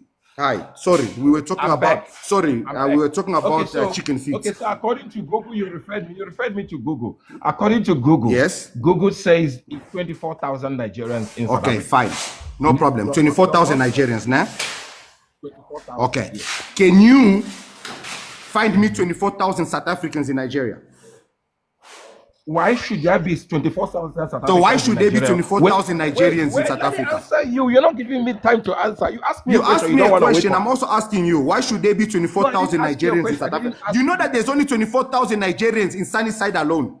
There's 24,000 Nigerians in Greenstone alone. You see now, you're fighting with Google. You referred me to Google. You're still I didn't refer you. You wanted to Google. You went to go Google. It's fine. No, there's 25,000 Nigerians. I ask you, where should I get your fact check? You said Google. No, Baba, it's fine. My question to you is, there's 25,000 Nigerians in South Africa. Sharp Kunja. 24. How many South Africans are in Nigeria? Okay. I'll fact check that. I don't go to Google again. I know what Google will tell you because I've Googled it before. Go to Google. We are waiting. Mr. Weezy, please give me the figure of how many South Africans are in Nigeria. You and I know you don't want facts. Okay, now here's the fact. Give me the fact. You told me there's 25,000 Nigerians in South Africa. Then listen, then pay attention. I'm paying attention. Uncle P, let's move on from this guy. You're not gonna get to the bottom of this. There shouldn't be comparison between the number of Nigerians in South Africa and the number of How many South Africans? How many South Africans are selling powder in Nigeria? How many South Africans are trafficking children in Nigeria? How many South Africans are part of Boko Haram? How many South Africans are dating, not even anything, just dating Nigerian women? Except that idiot that posted on TikTok and made us look bad. How many South Africans are running for governance in Nigeria? You know, I will just be listening. How many South Africans are doing YouTube videos insulting Nigeria? We talk about fact.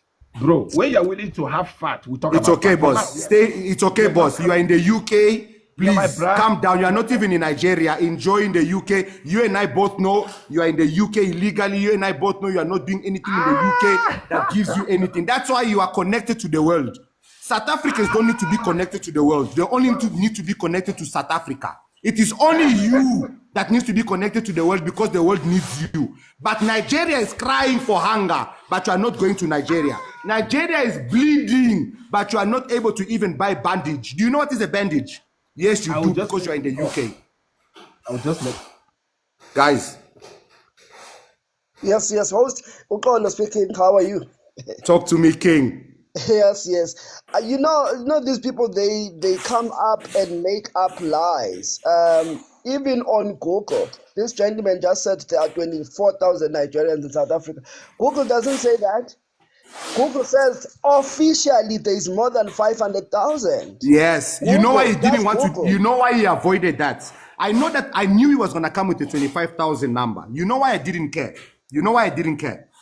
Because regardless of what number he said, he cannot find 5,000. He can't Google how many South Africans are in Nigeria. Google is going to crash because the question you're asking it does not exist. It doesn't exist. You see, I asked Google. You know, I was shocked.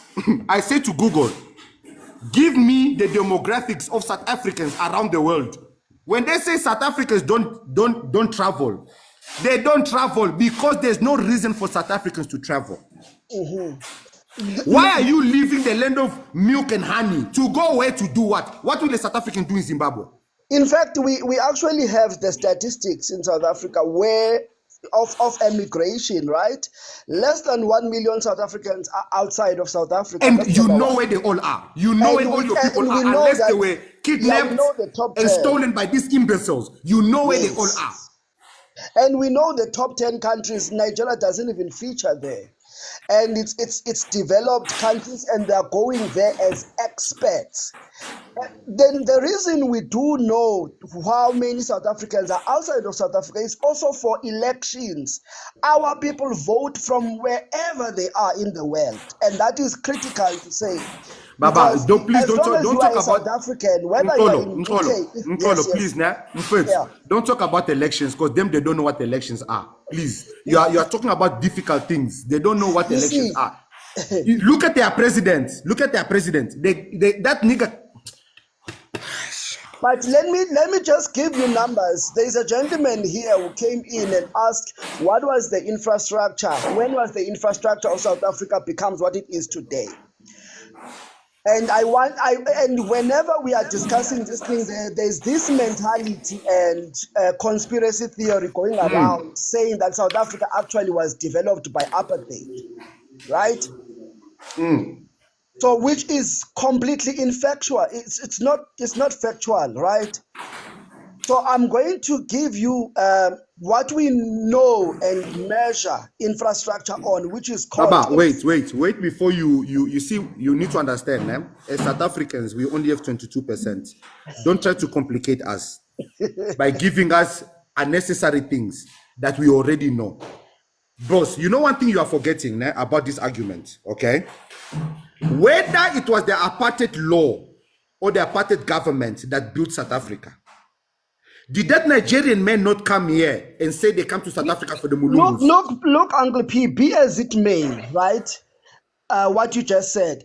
But there is factual evidence that infrastructure development in South Africa actually was propelled and quadrupled under the current dispensation, which is... Baba, listen, you and me both know this. But my question to you is this. Yes. Who gives a shit? Is it our country? Is it my country? Is it my country? Baba, we can't listen. How long have we been having arguments with these imbeciles? For how many years? You can't educate the uneducated. The problem is what? We keep believing just because... I'm saying this in case there is some South African who listens to these imbeciles, right? To come up with this made-up bull about South Africa.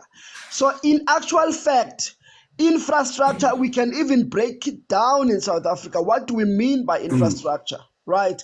We look at your ICT, that incorporates even the broadband technology, the infrastructure around connectivity and access to the world-class connectivity, all of that. It's investment that you can actually quantify and see when did they start, and how was it placed in the economy for us to have what we have today. And that's actually the work of the post-apartheid government. And today 96% of households in South Africa have access to electricity, and that's a fact. That's something you can see and prove. There is access to sanitation. 85%. Baba, uncle, you know what you are doing right now, ne? You are marketing South Africa to these people to come. Please They stop. mustn't come. Stop. No, we need You to are stop marketing, them. but you are marketing the way you are talking now. Please stop marketing. Calm down. They What I claim want that to everything I want to was go done to by feel white after people, this. which is a What lie. I want to say to you It's is an this, offense boss. to us, Uncle P, for Uncle, the work what you that know, you do. Uncle, you know what you don't As a understand, ne? country, when they come up and say all you have, South Africans, is because of white people, it's ridiculous. Boss, okay, it's and fine. ineffectual. Let's assume they are right. A Nigerian brother here is still here listening to us. He came here and he said that they come to South Africa for the white people. So now my question to them is, if they believe that everything South Africa But has, they sell powder to our hold youth, on. It's to fine. the black youth. If they and believe destroy the that black everything youth. South Africa has is because of white people, then why don't they invite white people in their country? You see, for me, it's disingenuous of them, literally, to even mention that, because I think obviously they are projecting, so they want to make sense why after 60 odd years of post-independence, they haven't developed. Exactly. They have excuses. So and Exactly. it makes sense for them to say South Africa is developed because of whites, because that's a projection. The reason Nigeria hasn't developed is because they don't have white people. So they want to justify their lack of development. And it's ridiculous. It's insulting, to say the least. Baba, listen, when I started the live stream, I made a statement and I said, South Africa has done something that the world has failed to do, which is have the ability to live in peace, not fake peace, real peace with their colonizers and every other race, nationality, personality, characteristics in one land. The problem now is that these imbeciles are beginning to disrespect the original individuals of this country. Remember, me now, I'm a South African permanent resident. Yes. Mulungu is a South African citizen. And many other foreigners are South African citizens, but we are not South Africans. Yes. There's a difference between being South African and being a South African citizen. And this is one thing that we need to print into people's brain. It's not the same thing. Absolutely. Absolutely. This land, whether I came here 300 years ago, it is not my land. Therefore, if I'm going to integrate myself into this land, Askulumi, I need to be accepted. I need to respect the culture, respect the ways of this land, whether it's the colored way, the Indian way, the Zulu way, the Xhosa way, the Venda way. I need to respect it. Our problem is we are entering this land and creating our own Lesotho in South Africa. Exactly. And we need to push back. I think South Africans are actually pushing back with this influx of low-life immigrants who are really not contributing in anything except to actually informalize this economy. We have a challenge with immigrants. What they do, they bring their behaviors and they try to emulate what they've seen from where they come from, which is disrespectful, which is actually taking us back. We can't be discussing, environmental laws with people. A person just opens a workshop on the pavement to service cars. They don't have a system that discards, oil waste. And Ryan said, don't forget to add shouting. And when we do close them, they act like we are against them or we are xenophobic. We are teaching them how to behave. We are telling them, don't do this, because we are protecting the environment. The fact that many of South African parks are actually world class. They are world class. We support indigenous plants, indigenous fauna and flora. That's who we are. We are conservative, and we're trying to do that. We conserve nature. We're trying to be, conscious about climate change, about sustainability, and all of that. But Very we true. have to talk to our brothers that don't discard waste in this manner. This is how you do it in the system. Look at where they live. Look, if they come into a space, the banks are not gonna fund you if you're a South African. They're not gonna give you bonds anymore. Like they reject you if you're asking for a bond for places where these especially Nigerians, where they flock. You can't But you get a see, bond for Windsor. brother, For you see instance. what's the problem? You see what you're saying right now is the one thing that that a lot of foreigners don't understand. They don't understand that their behavior, okay, and the way they act and how they live, it's affecting those South that don't live like Africans. them. It's Even affecting the insurance locals. premiums, they go up because of their behavior. For And how us, many and of these which foreigners is do you know bad. that pay insurance, that have medical aid? They don't. They use our public hospitals, Thank you majority very of much. them, and they are overcrowding Menir, I South just want to hear Africans. Mr. Phil. He's been waiting for a minute. Mr. Phil George. Yes, sir. You are a very patient man. I apologize. The floor is yours. No, you really don't have to apologize. I'm enjoying the debate, and welcome, brother. It's quite good, but it was good listening, because to really talk before you listen is folly, and it's a shame. So, yeah, I just want to throw my 2 cents into this whole debate. I understand it's a debate; it's not a lecture. Yes, So, please feel free. Number one, I'm from Mozambique with South Africa. Oh, irmão, bem-vindo em África do Sul. Yeah, so I have a bit of African blood, South African blood, because my grandfather is from South Africa. This whole migration thing. But anyway, that is not my point. Wait, your grandfather migrated from Mozambique to South Africa? No, from South Africa to Mozambique. To Mozambique? Yeah. Okay. Were you born in South Africa? Western Cape and all that. From Western Cape. Okay. Yeah, that's where he came from. But I'm a Mozambican, like 100%. Okay. So I just want to first of all say that I don't think South African community is xenophobic. Please say that again. I do not think that the South African black community is xenophobic. Because if they were xenophobic, a lot of black Africans would not be there, right? But however, there is a growing concern of how then black people are treating each other. And that is really based on the economic situation in South Africa, which must be addressed. Because the black community in South Africa, they control 6% of the economy. That is a fact. And somehow the economy... That's actually a lie, and I can give you facts if you want to.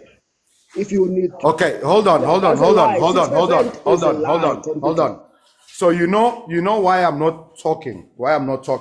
Okay? Is because he started with he's proud Mozambican. His grandfather is South African who migrated to Mozambique. So I'm assuming both your parents were born in Mozambique, so you were also born in Mozambique.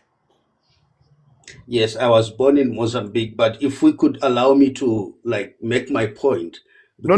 What I'm trying to explain to everyone is the fact that I make my point. Then what I was trying to explain to everyone is that you are not coming here claiming South African to be South African or to know better. But the problem becomes, you see, when you start calling numbers. I have businesses in South Africa, but I'm not even in South Africa.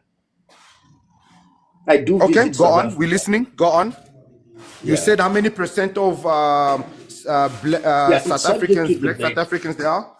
It's subject to debate because it depends on where you're standing, right? Or where you're getting your information. But the information that I have... Where you getting your information from? If you go to Johannesburg Stock Exchange, you'll see that around 5 to 6% is controlled by blacks. 70% is white, and in between is a mix of foreign nationals and other minorities and all that. Okay, I'm trying to understand what's the point. What's the point of all that? Okay, so what I'm saying is that the South African community, the black community, the reason why they are acting the way they are now is because of the economic situation that is in South Africa. How are we acting? How are they acting? The reason why the South African black community is acting in the manner that they are acting, because but we're trying to figure out which men are they acting, because maybe you talk about justice for Kwekwe, because they were acting in liberation and they were fighting for gender-based violence. Recently we were fighting for climate change, so you need to be specific. How are they acting? What kind of acts are you referring to? Okay, I'm gonna ask maybe so that I have one moderator and then we sort of suspend emotions. You don't have that no. There's no need for moderator here. This is my live stream. I will run it as I see. No, it is you, but my question to you is very simple. You say that South Africans are acting a certain way. Which way are they acting? Angit, we are talking, so we need to understand what you are saying. You say they're acting a certain way. How are they acting? Okay, can I respond now? Yes. Okay, if you allow me to respond. The reason why there's this whole talk, the reason for this debate is because the general populace in Africa believes that South Africans do not like black people in South Africa, which you guys are calling immigrants, right? Legal or illegal, whatever, right? And that is the reason why. Answering the question, brother. Why can't you just answer the question? You are going back to Africa. You say South Africans are acting a certain way, okay? They are acting a certain way. When you say somebody is acting a certain way, that means they've got a certain behavior that they are portraying. That say which behavior are South Africans portraying? Because recently we were striking for justice for Kwekwe. Is that the one you're talking about? If that's not what are you referring to? My conversation is based on the communication or the conversation that you had with the guys. The conversation that we're having is about foreigners entering into South Africa and not doing as they should, destroying the economy, taking jobs that pay minimum wages, therefore not paying tax and being illegal. That's the conversation.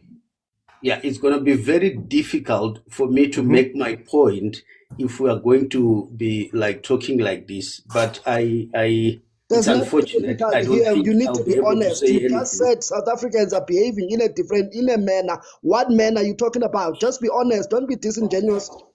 You don't have to go all over the place. Are they behaving Masipa? Are they behaving racist? Are they behaving like gangsters? Are they behaving uneducated? Which one is which one? Because us, we behave like everything, Baba. So you need to be specific. See, we are getting emotional because you need to tell us which one of our behavior you are trying to insult, so we can deal with you accordingly. Because we don't act out of emotions.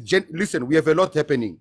If you don't insult us accordingly, we'll come after you in every angle. So we want to come to you at the right angle. So to come to you at the right angle, you need to tell us which part of our emotions you want to trigger. You see? Which one? Because now you are triggering all of them. You see? And it's Monday, Baba. Yo. Why did I live stream on a Monday? It's Monday. So please tell us which one is which one so we can balance. Because when we start telling you to futek, we need to make sure we send the right one, because you see, we have futek, and then we have futek, then we have futek. You know, we need to give you the right gradient of futek.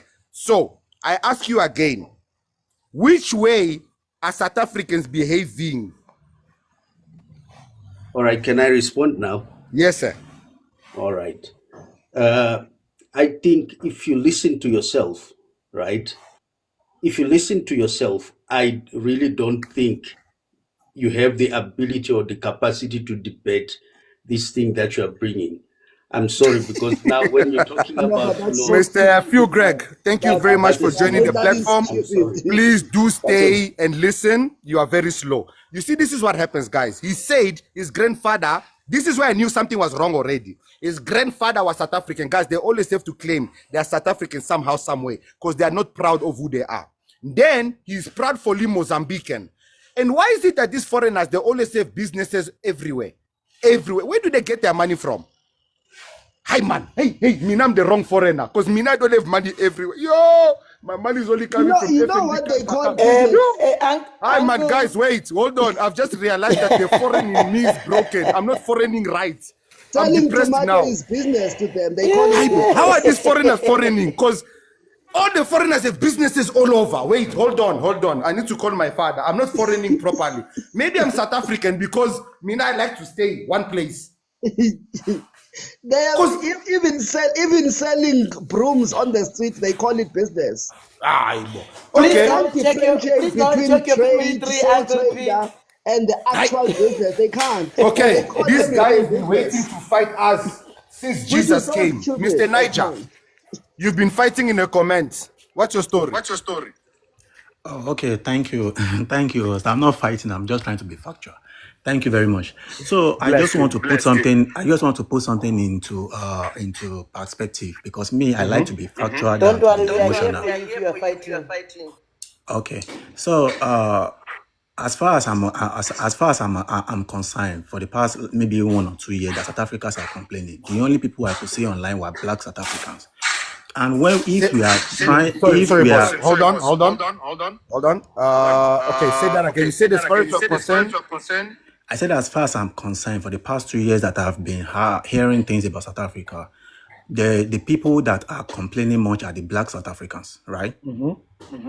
Okay, so if we are to compare people from Nigeria moving to South Africa and South African to Nigeria, the population of black South Africans, it's like 6 times of Nigeria, the old Nigeria, because you are putting Nigeria as a whole, and you forgot that South Africa has the white, they have the color that they can't, of course, they can't migrate easily to other African countries, because of their infrastructure and all that. But if we are to be factual, if you are comparing people that are 230 million to people that are not even up to 40, maybe 40 or 50 million. Can I help you out, boss? Okay, yeah. I think you guys are about to reach 500 million. Let's get our figures right. Yeah, you can even say we are 1.5 billion. It's okay. You know why I'm saying that? No, I'm not. It's because what you're about to do is you're about to say that South Africa is such a very small population. Therefore, the number that moves around cannot be compared to Nigeria. But wait, before we go there and we waste time, why are Nigerians japaring out of Nigeria? Why are Nigerians japaring out of Nigeria? With what people are saying, what people are saying. Hey, calm down. If you put it in, let's talk about facts. Are you in Nigeria right now? Yes, I'm in Nigeria. Let's be factual. Okay. Nigeria do you want Nigeria to jump out has of Nigeria? 230 million people. How many do you think are outside Nigeria? Okay, fine. So Nigeria is not hungry. Just answer my question. Don't deviate. How many do you think are outside Nigeria? How can I answer your question when how I many? know that your whole nation wants to leave? Here. We are trying to be factual. Answer me. How many do you think are outside Nigeria? Just give me numbers. 100 million. 100 million Nigerians. Thank you. I don't need to argue. I don't need to argue with you again. Thank you. You asked me a question. Answer. Why you don't want to argue with me? Yeah. I gave him a random figure over 100 million. Okay. A random figure. And the reason I gave him a random figure because I knew where he was going with it. What he doesn't understand. They say South Africans don't travel. Guys, I made an example. This is what I'm saying. These people, they don't have brain. They don't have sense. Okay? I made an example. I have food in my house. I don't have money in my bank account. But I go to eat in a restaurant. When I get at the restaurant, they arrest me for eating without paying. I start accusing the restaurant of being bigots, of being biased. Nigerians and every other African countries are leaving their countries because of poverty and hunger, which South Africa does not have. Now South Africa is having poverty and hunger because we are all influxing ourselves in South Africa. We are here taking jobs that they were supposed to be doing. In South Africa, when I came in South Africa, 1997, do you know that restaurants, those jobs at restaurants were left for high schoolers, people who left high school when they were taking their gap year to go to university. But now, every one of those jobs is feeding Zimbabwean families. That is the difference between South Africa and most of the African countries. You see, the problem is we are japaring because of suffering, but we want to deny that we are suffering. That guy is coming to ask me stupid questions. Guys, we are japaring because of suffering, because of hunger. The president has even said it. My people are suffering because they are hungry. They must learn to manage their hunger. Did we not hear that speech, all of us? Tinubu telling Nigerians to manage their hunger. Did Tinubu not say that Nigerians can only afford 1 meal a day? The issue is, why are we fighting about... Listen, guys, I'm going to repeat again. There's 148 people here. There is no debate here. We are not debating for all. We Kwerekweres, we foreigners, we people who do not belong in this land are doing Masipa, period, and finish and clear. There's no, South Africans, you have nothing to explain to us. Baya Hambe, Futek, at this stage, even the legal ones, including this one here that is busy making noise here, yeah. Yeah, guys, we must Futek because we don't have respect anymore. You know what, host? It's so funny that gentleman of Mozambique was saying that South Africans own 6%, which is ridiculous. He's an idiot. He's an idiot. He even said we own 6% of the JSE. It's a lie. Majority of the wealth in the Johannesburg Stock Exchange is foreign, right? South African blacks, they own 23%. Whites own 22%. So you see, the black wealth is listen, you know what? Remember what he said before he gave us those figures? He told us where he's getting his info. You see the problem with Google, he's lying. You see the problem with Google. He's guys, lying. Go right now to Google and Google South African squatter camps. You see what comes out. White people. But guys, I didn't even know the white people. When you Google South African squatter camps or South African poverty, white people. So context is very important, and they run with these conspiracy theories to argue against South Africans. I mean, yes, wealth per capita whites still have in South Africa because that's a legacy, right? But we are closing the gap. We are catching up. The wealth in the country is majority owned by blacks in collective wealth over white South Africans. Let's just be clear on that. But then obviously there is wealth gap, there is inequality, and we know why there is that. We have a legacy of apartheid, and we are doing something about it. Hence, the likes of your white nationalist government of USA, they're angry at us because we are doing something about this. Exactly. But we're not going to burn the country down. Baba, we're not going to you know what you're saying right now. I want South Africans to hear me out, man. Guys, listen. You see how as foreigners we are big in size. Guys, go look at my profile. I'm a man. You know how we are built. For nothing. Our government is showing us planes, Baba. We can't even strike. You guys will strike from Soweto to Pretoria. My guy, we are going to die by the time we get to Marabastat. I don't know where that is, but I think it's 2 kilometers away. Guys, we are going to pass out. We do not have the infrastructure, the water, the oxygen. Guys, just our air. Our air is not built for complaining. You see, the oxygen in our countries is not built for complaining because, guys, the pollution that we have, if you complain too much, you are going to just pass out and die because you are breathing too fast. You see the way I'm talking here? Because the air is fresh, it's thin. Guys, I live by a mountain. There are trees. Guys, my yard has 17 trees. Ask these Nigerians how many trees they have in their yard. Oh, sorry, I mean compound. Because them, they call it compound. Guys, our countries, you can go to a whole town like Soweto. You spot one tree. We are all breathing under one tree. We pee on the same tree. We breathe on the same tree. Then we come to South Africa. Hey, guys, you know what? I just want to go to my toilet and flash. Just flash to remind me the privilege I have in South Africa. I just want to go flash. I don't want to use the toilet. I just want to go flash. Because I haven't... Guys, I didn't grow up in Angola. But I can tell you, I know they are squatting. They are squatting, Baba. Here we sit. There's something called the toilet seat. Ask this Nigerian if he knows what the toilet seat is. Guys, just give me a second. I want to flash my toilet. And this toilet holds 20 liters, Bona. Hey! Guys, shower, I open my tap water. I can, guys, I'm in my toilet. I can drink water from my toilet. Show me a Nigerian who can drink water from their toilet without unaliving themselves. Show me an Angolian that can enter their toilet and there's a tap to open water in your toilet. Guys, please, let's start respecting people's countries. Let's start respecting people's countries. Guys, I have a fridge. Somebody says I'm doing too much. Let me calm down. Guys, my McDonald's is getting cold.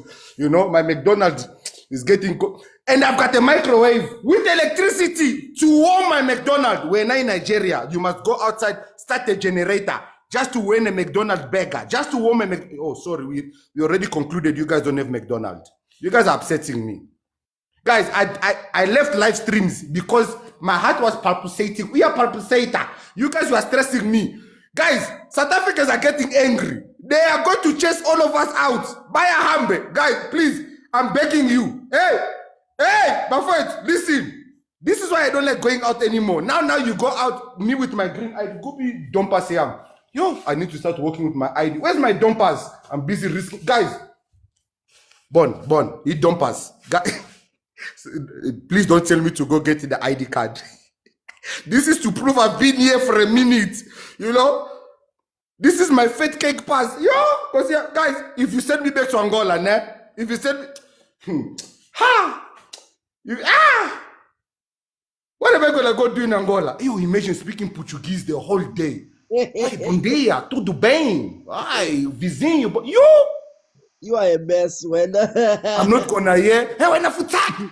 Hey, when I Satan. I'm a sender. You imagine they are swearing me in Portuguese. I can't understand shit. Yeah, I know when they say, hey, Vimba, we all run. All of us. Now they're gonna scream something. Me, I'm busy standing there, and then Stina on there. Guys, no. Listen. There are other people on the on request. Please add them. Baba, I don't want to add anyone. I want to end the live stream. I want to go and rest. I didn't come here to be talking to you guys for the rest of my life. All I want to say, South Africans, hey, listen, South Africans, listen. When you start by hammering them, this guy won't survive in Angola.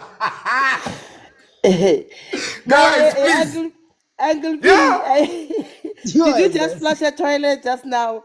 Oh, I had to flush it, Mama. Just to be reminded that, hey, because once you send me to Angola, once you send me there, listen, let me put my phone here. Nah? So you people, you think I'm playing. Wait. Don't tell you are not taking me serious.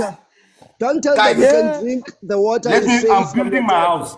Let me put this here. Guys, I have a back pain right now. Imagine. Yo, Kosiam, hold on. Yo, how did they do it?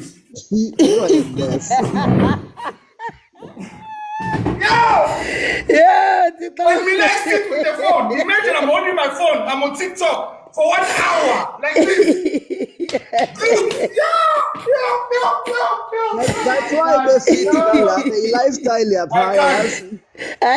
Uncle P, imagine falling on top of your thing, your shit after that.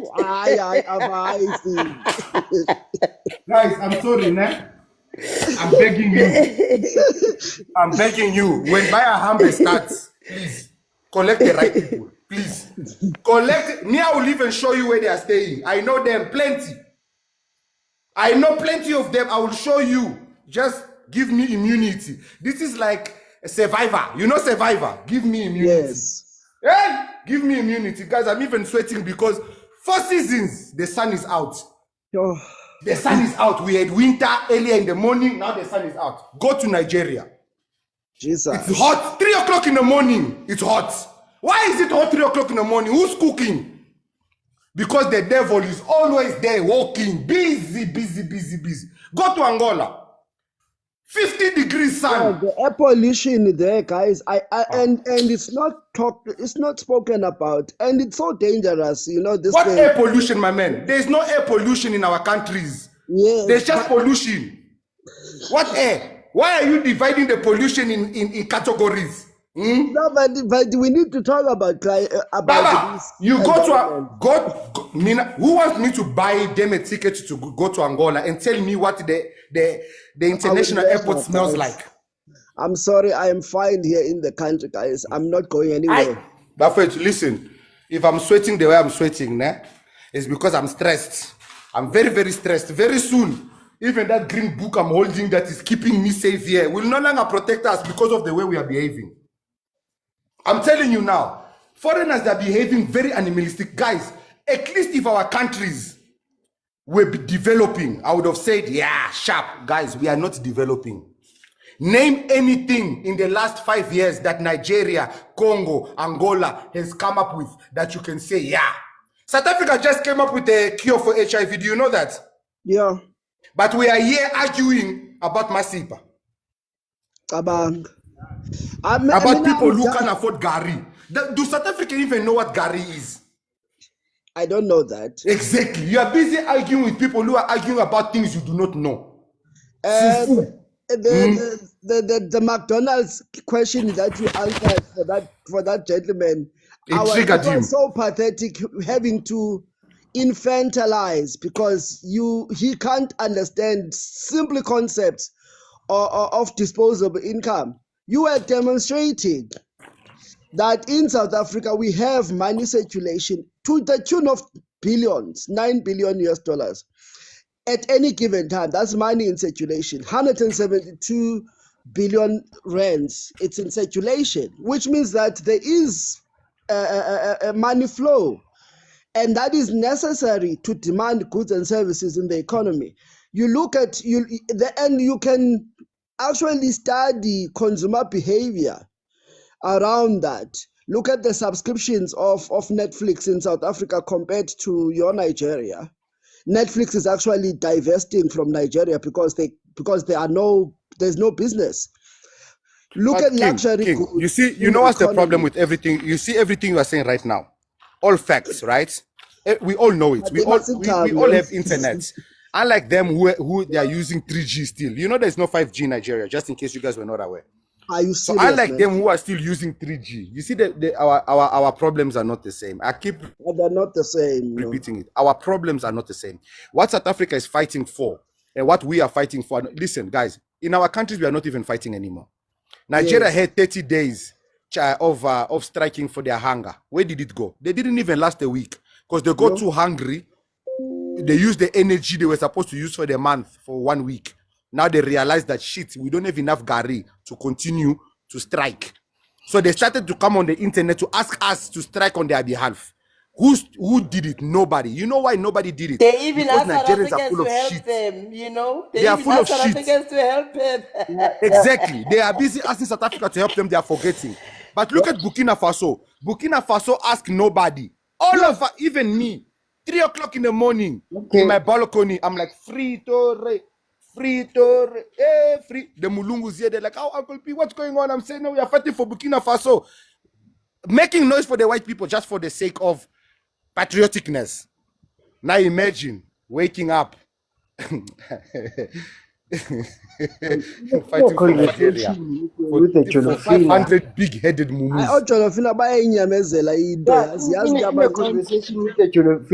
I think the problem with us, wait guys, I think I've just realized what the problem is. South African men. Because we always talk about Jolofine and South African women. Let me talk to South African men. Guys, what if the answer to this problem is us dating Nigerian... Wait, I'm afraid to say Nigerian women because there's this thing of clans. Are we able to tell the difference between a woman when in Nigeria? Why are you guys fighting? Calm down, Marcus. Calm down. I'm coming with a solution. I don't want a surfboard. I don't want a vase plank, a surfboard, ironing board for a woman. No. South African women have spoiled you guys. South African women have spoiled you guys. South African women have spoiled all that tender softness from them Xhosa women. From no them South African men can ever date those Zangief and the Blancas with 12 packs in the chest with muscles in their palms. And they're busy. And they are even actually, you know what, they look at South African and envy us. That's why they're doing bleaching. That's why they're going to Turkey and put their bums. And their bums are not even in place. One bum is up, one bum is down. All I wanted to suggest, guys. Don't play with our Nansika. All Uncle P wanted to suggest was maybe, just maybe. Because remember, most of this foolishness is happening from Nigerian men. I don't know if these guys are only birthing men in their country. Because so this is what I'm thinking. This is what I'm thinking. If we start dating their women and we start giving them children, are we not changing their DNA a bit?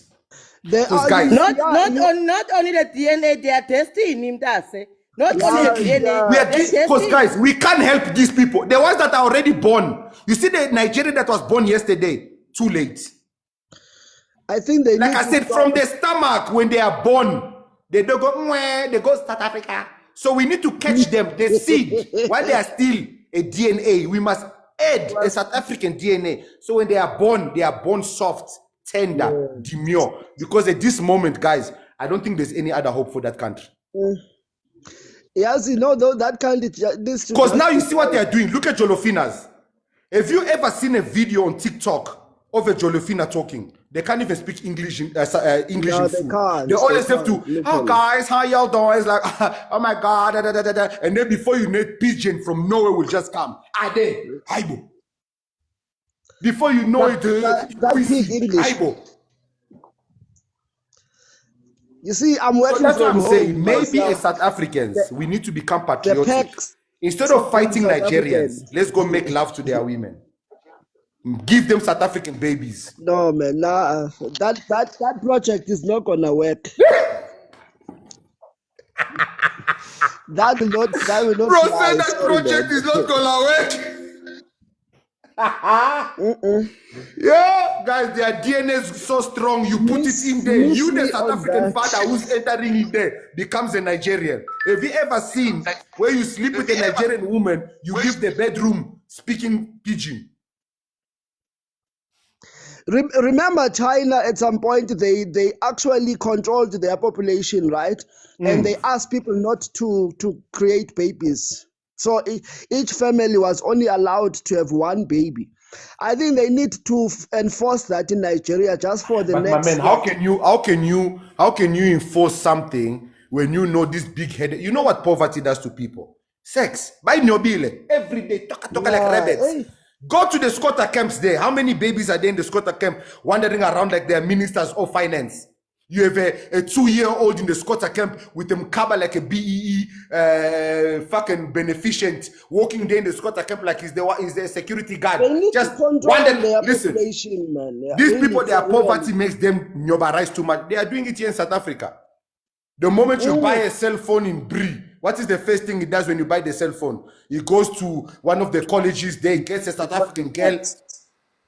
Goes to clubs, pop champagne, the South African girl, halagasha. There you have go. A big-headed South Yeah, but for you to listen, Yeah, we can talk, guys. Now, we can talk forever. We can talk forever. I can host live streams every day. The reality is South Africa is in danger, and the danger is that the legal foreigners are not speaking. Because when the legal foreigners start standing against their brothers and sisters who are doing wrong, guys, I've lost friends. I've lost friends because of my content. And I don't give a shit. Because how are you my friend when the country that you and I both japad to, we are destroying it? We are not friends. We need to start having friends that have the same principles and the same morals, which is to defend the land that has given us a second chance. And as a foreigner and South Africans, you guys are the problems. You know, you have friends who are illegal in these countries. You go to this foreigner saloon because they are cheap. You help them with their businesses. You buy from them. Guys, rather, I'm telling you now, rather walk a few meters to find a South African or to go to Pick and Pay than to support a foreign business. Because the more you keep supporting them, the more they keep disrespecting you. Because they are under the impression that you are desperate and you need them. That without them, you don't have tax shops. That without them, you don't have infrastructure. This is what they are saying. If you close these shops, where are they going to buy their food? Where were they buying their food before you opened your shops? Were they not buying it from themselves? Were they not buying it from their mothers and their grandmothers? Guys, I am telling you right now, it all starts when you go to a restaurant to order food. The girl that comes to serve you, you look at her. If she's Zimbabwean, you call management. If management is Zimbabwean, leave that restaurant. Post them on social media, make them famous. Guys, enough is enough. You need to start taking drastic measures. Me speaking the way I'm speaking, guys, I'm endangering myself. I'm telling you, I've been attacked several times because of the content that I do. But it's fine. At least if I'm no more, and one day you hear that, hey, remember that big-headed guy that with the beard that was talking too much on social media? Hey, they unalived him. You will know that my message was true. Because if my message is fake and is not true, why would they be threatened by me? South Africans, enough. I'm telling you now. If you have a foreign friend, that show me of yours from Zimbabwe, from Angola, from Malawi, do they have documentations? If they do not, tell them to take out of your house. Your problem is, South Africans, you are too nice. You have too much kind heart. And you are forgetting that that kind heart is the one that they are using to grape your children, to traffic your children, to take your jobs, to take your opportunities. That kind heart. Ah, no, this friend of mine, she's so nice. She came from Zimbabwe. She suffered. Her parents both are no longer alive. She came here. She really does her best. She's got such a sweet heart. Okay. Remember, that friend from Zimbabwe will have children, and the children, and those opportunities those children are having in South Africa were meant for a South African child that will never, ever see it. And then people are going to be like, yeah, because they are lazy, why don't they also fight? Why must you fight for what is yours? We are not able to fight in our countries, but we are coming to fight South Africans in their own countries for their own opportunities. Me now are supposed to be a South African's gardener. I was supposed to be cleaning your house, but instead a South African cleans mine. How is that possible? A whole Angolan in South Africa is a South African helper. Somebody's mother is cleaning my house while his children are unemployed. I know this because she speaks to me. But yet, guys, listen, South Africans, listen.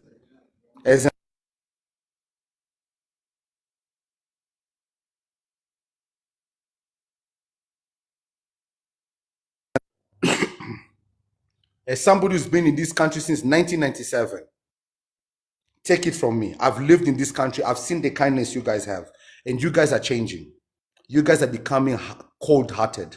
You guys are becoming evil. Not because of any other reason, but because of the way you are being treated in your land. Your true self is disappearing. The true Ubuntu which South Africa has, the rainbow nation that you are, is dying. Because you no longer have the strength to even fight back. Because we are so loud. Foreigners are so loud.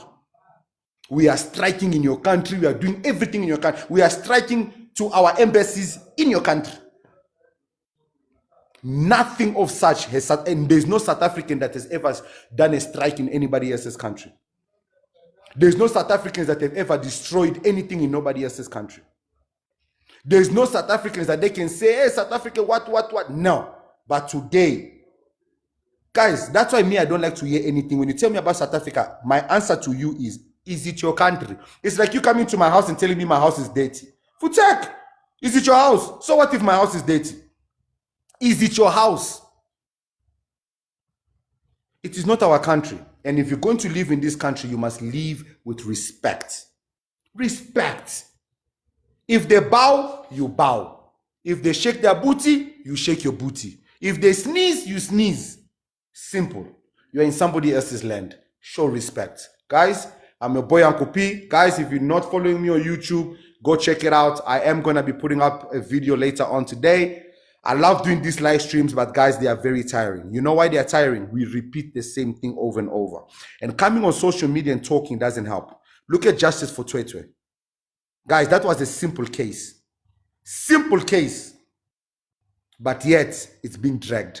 Look at Dr. Namdipa and Lo Thabo Bester. That is our taxpayers' money, just in case you guys don't know. The way that case is being dragged. Our money. Senzo Mawiwe. That case has been going on for how long? Kelu Kumalo is living a life, but we all know the truth. Allegedly. Let me not turn into McG. Allegedly. Senzo Mawiwe's case is out there. Guys, how many more? Jocelyn's case has been dragging and dragging and dragging and dragging. How many more? South Africa, stop following trends. Stop following, hey, apparently. And then today when the trend is over, we jump into the next one. Imagine our parliament has called a podcaster. I want you guys to remember this. To respond in front of the parliament because he said somebody's body odor is not make sure. A whole parliament. But our children are being raped at school. And we can't get the principal to do a DNA test. But they are calling a whole podcaster to come to parliament. This is the country we live in. We live for trends. We live for things that are exciting. We live for things that, you know, because why? We are tired. South Africans, you can't be tired. We got tired in our countries. Go Google it. We got tired in our communities. Go Google it. We got tired in our villages. Go Google it. You can Google everything about South Africa because South Africa is a country that functions.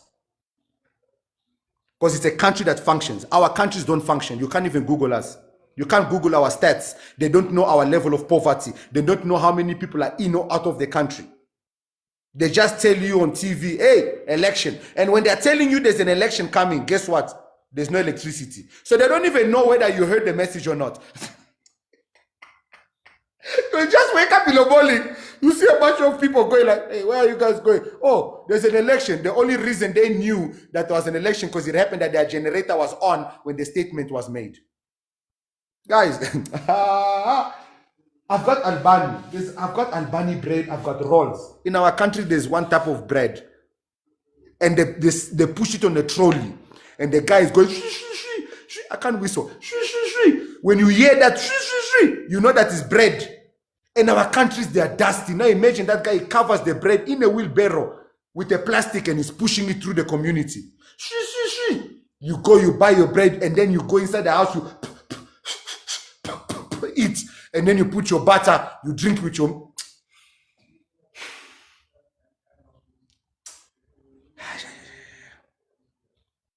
You know, when I look at all these things, people talking about Burkina Faso, they are doing this, they are fighting, guys. They have to. They have to. They have to. Guys, I know that you guys think this is one of those live streams where we go on and talk and talk and talk. No, it's not one of those. I was concluding my statement. I love you guys. Uncle P doesn't do live streams anymore. Uncle P doesn't. You, Mama says, do me, says, give me some of your energy, Mama. Sexual, see that? I'm joking. Guys, I love you. Thank you for having us on the platform, Uncle P. We can't be doing this. Mama Africa, we can't be doing this. This is stressful. People are saying, please don't go. Yes. Guys, check me out on my YouTube. For more of you people like you, Yabona. Look, I'll do live streams once a week, and we can discuss what has happened that week. But guys, let's not give these topics of Nigerians, and we're repeating ourselves. We're saying the same thing. Yeah, it's no relevance. Guys, right now, buy a hambe. Start with Uncle P first. He lives in the East Rand. I will not survive. I will not. Guys, imagine me living a life without Tosa women or Zulus. Guys, listen. I don't know what you guys did to me. I want to ask a question before I leave. What's the story with Tosa women and Zulu women? Let's not talk about the Tswanas. We'll talk about that on another live stream. Tosas and Zulus. Come here. Yo, I'm guilty right now because I'm closer, you know. Listen, guys, if there's one reason I think most of us don't want to leave this country, is these two culture. Yo! Hi. I'm your boy Uncle P, and I shall see you guys on the next one. I love you guys. Cheers. Ciao, ciao, brother. Bye. Ciao, ciao.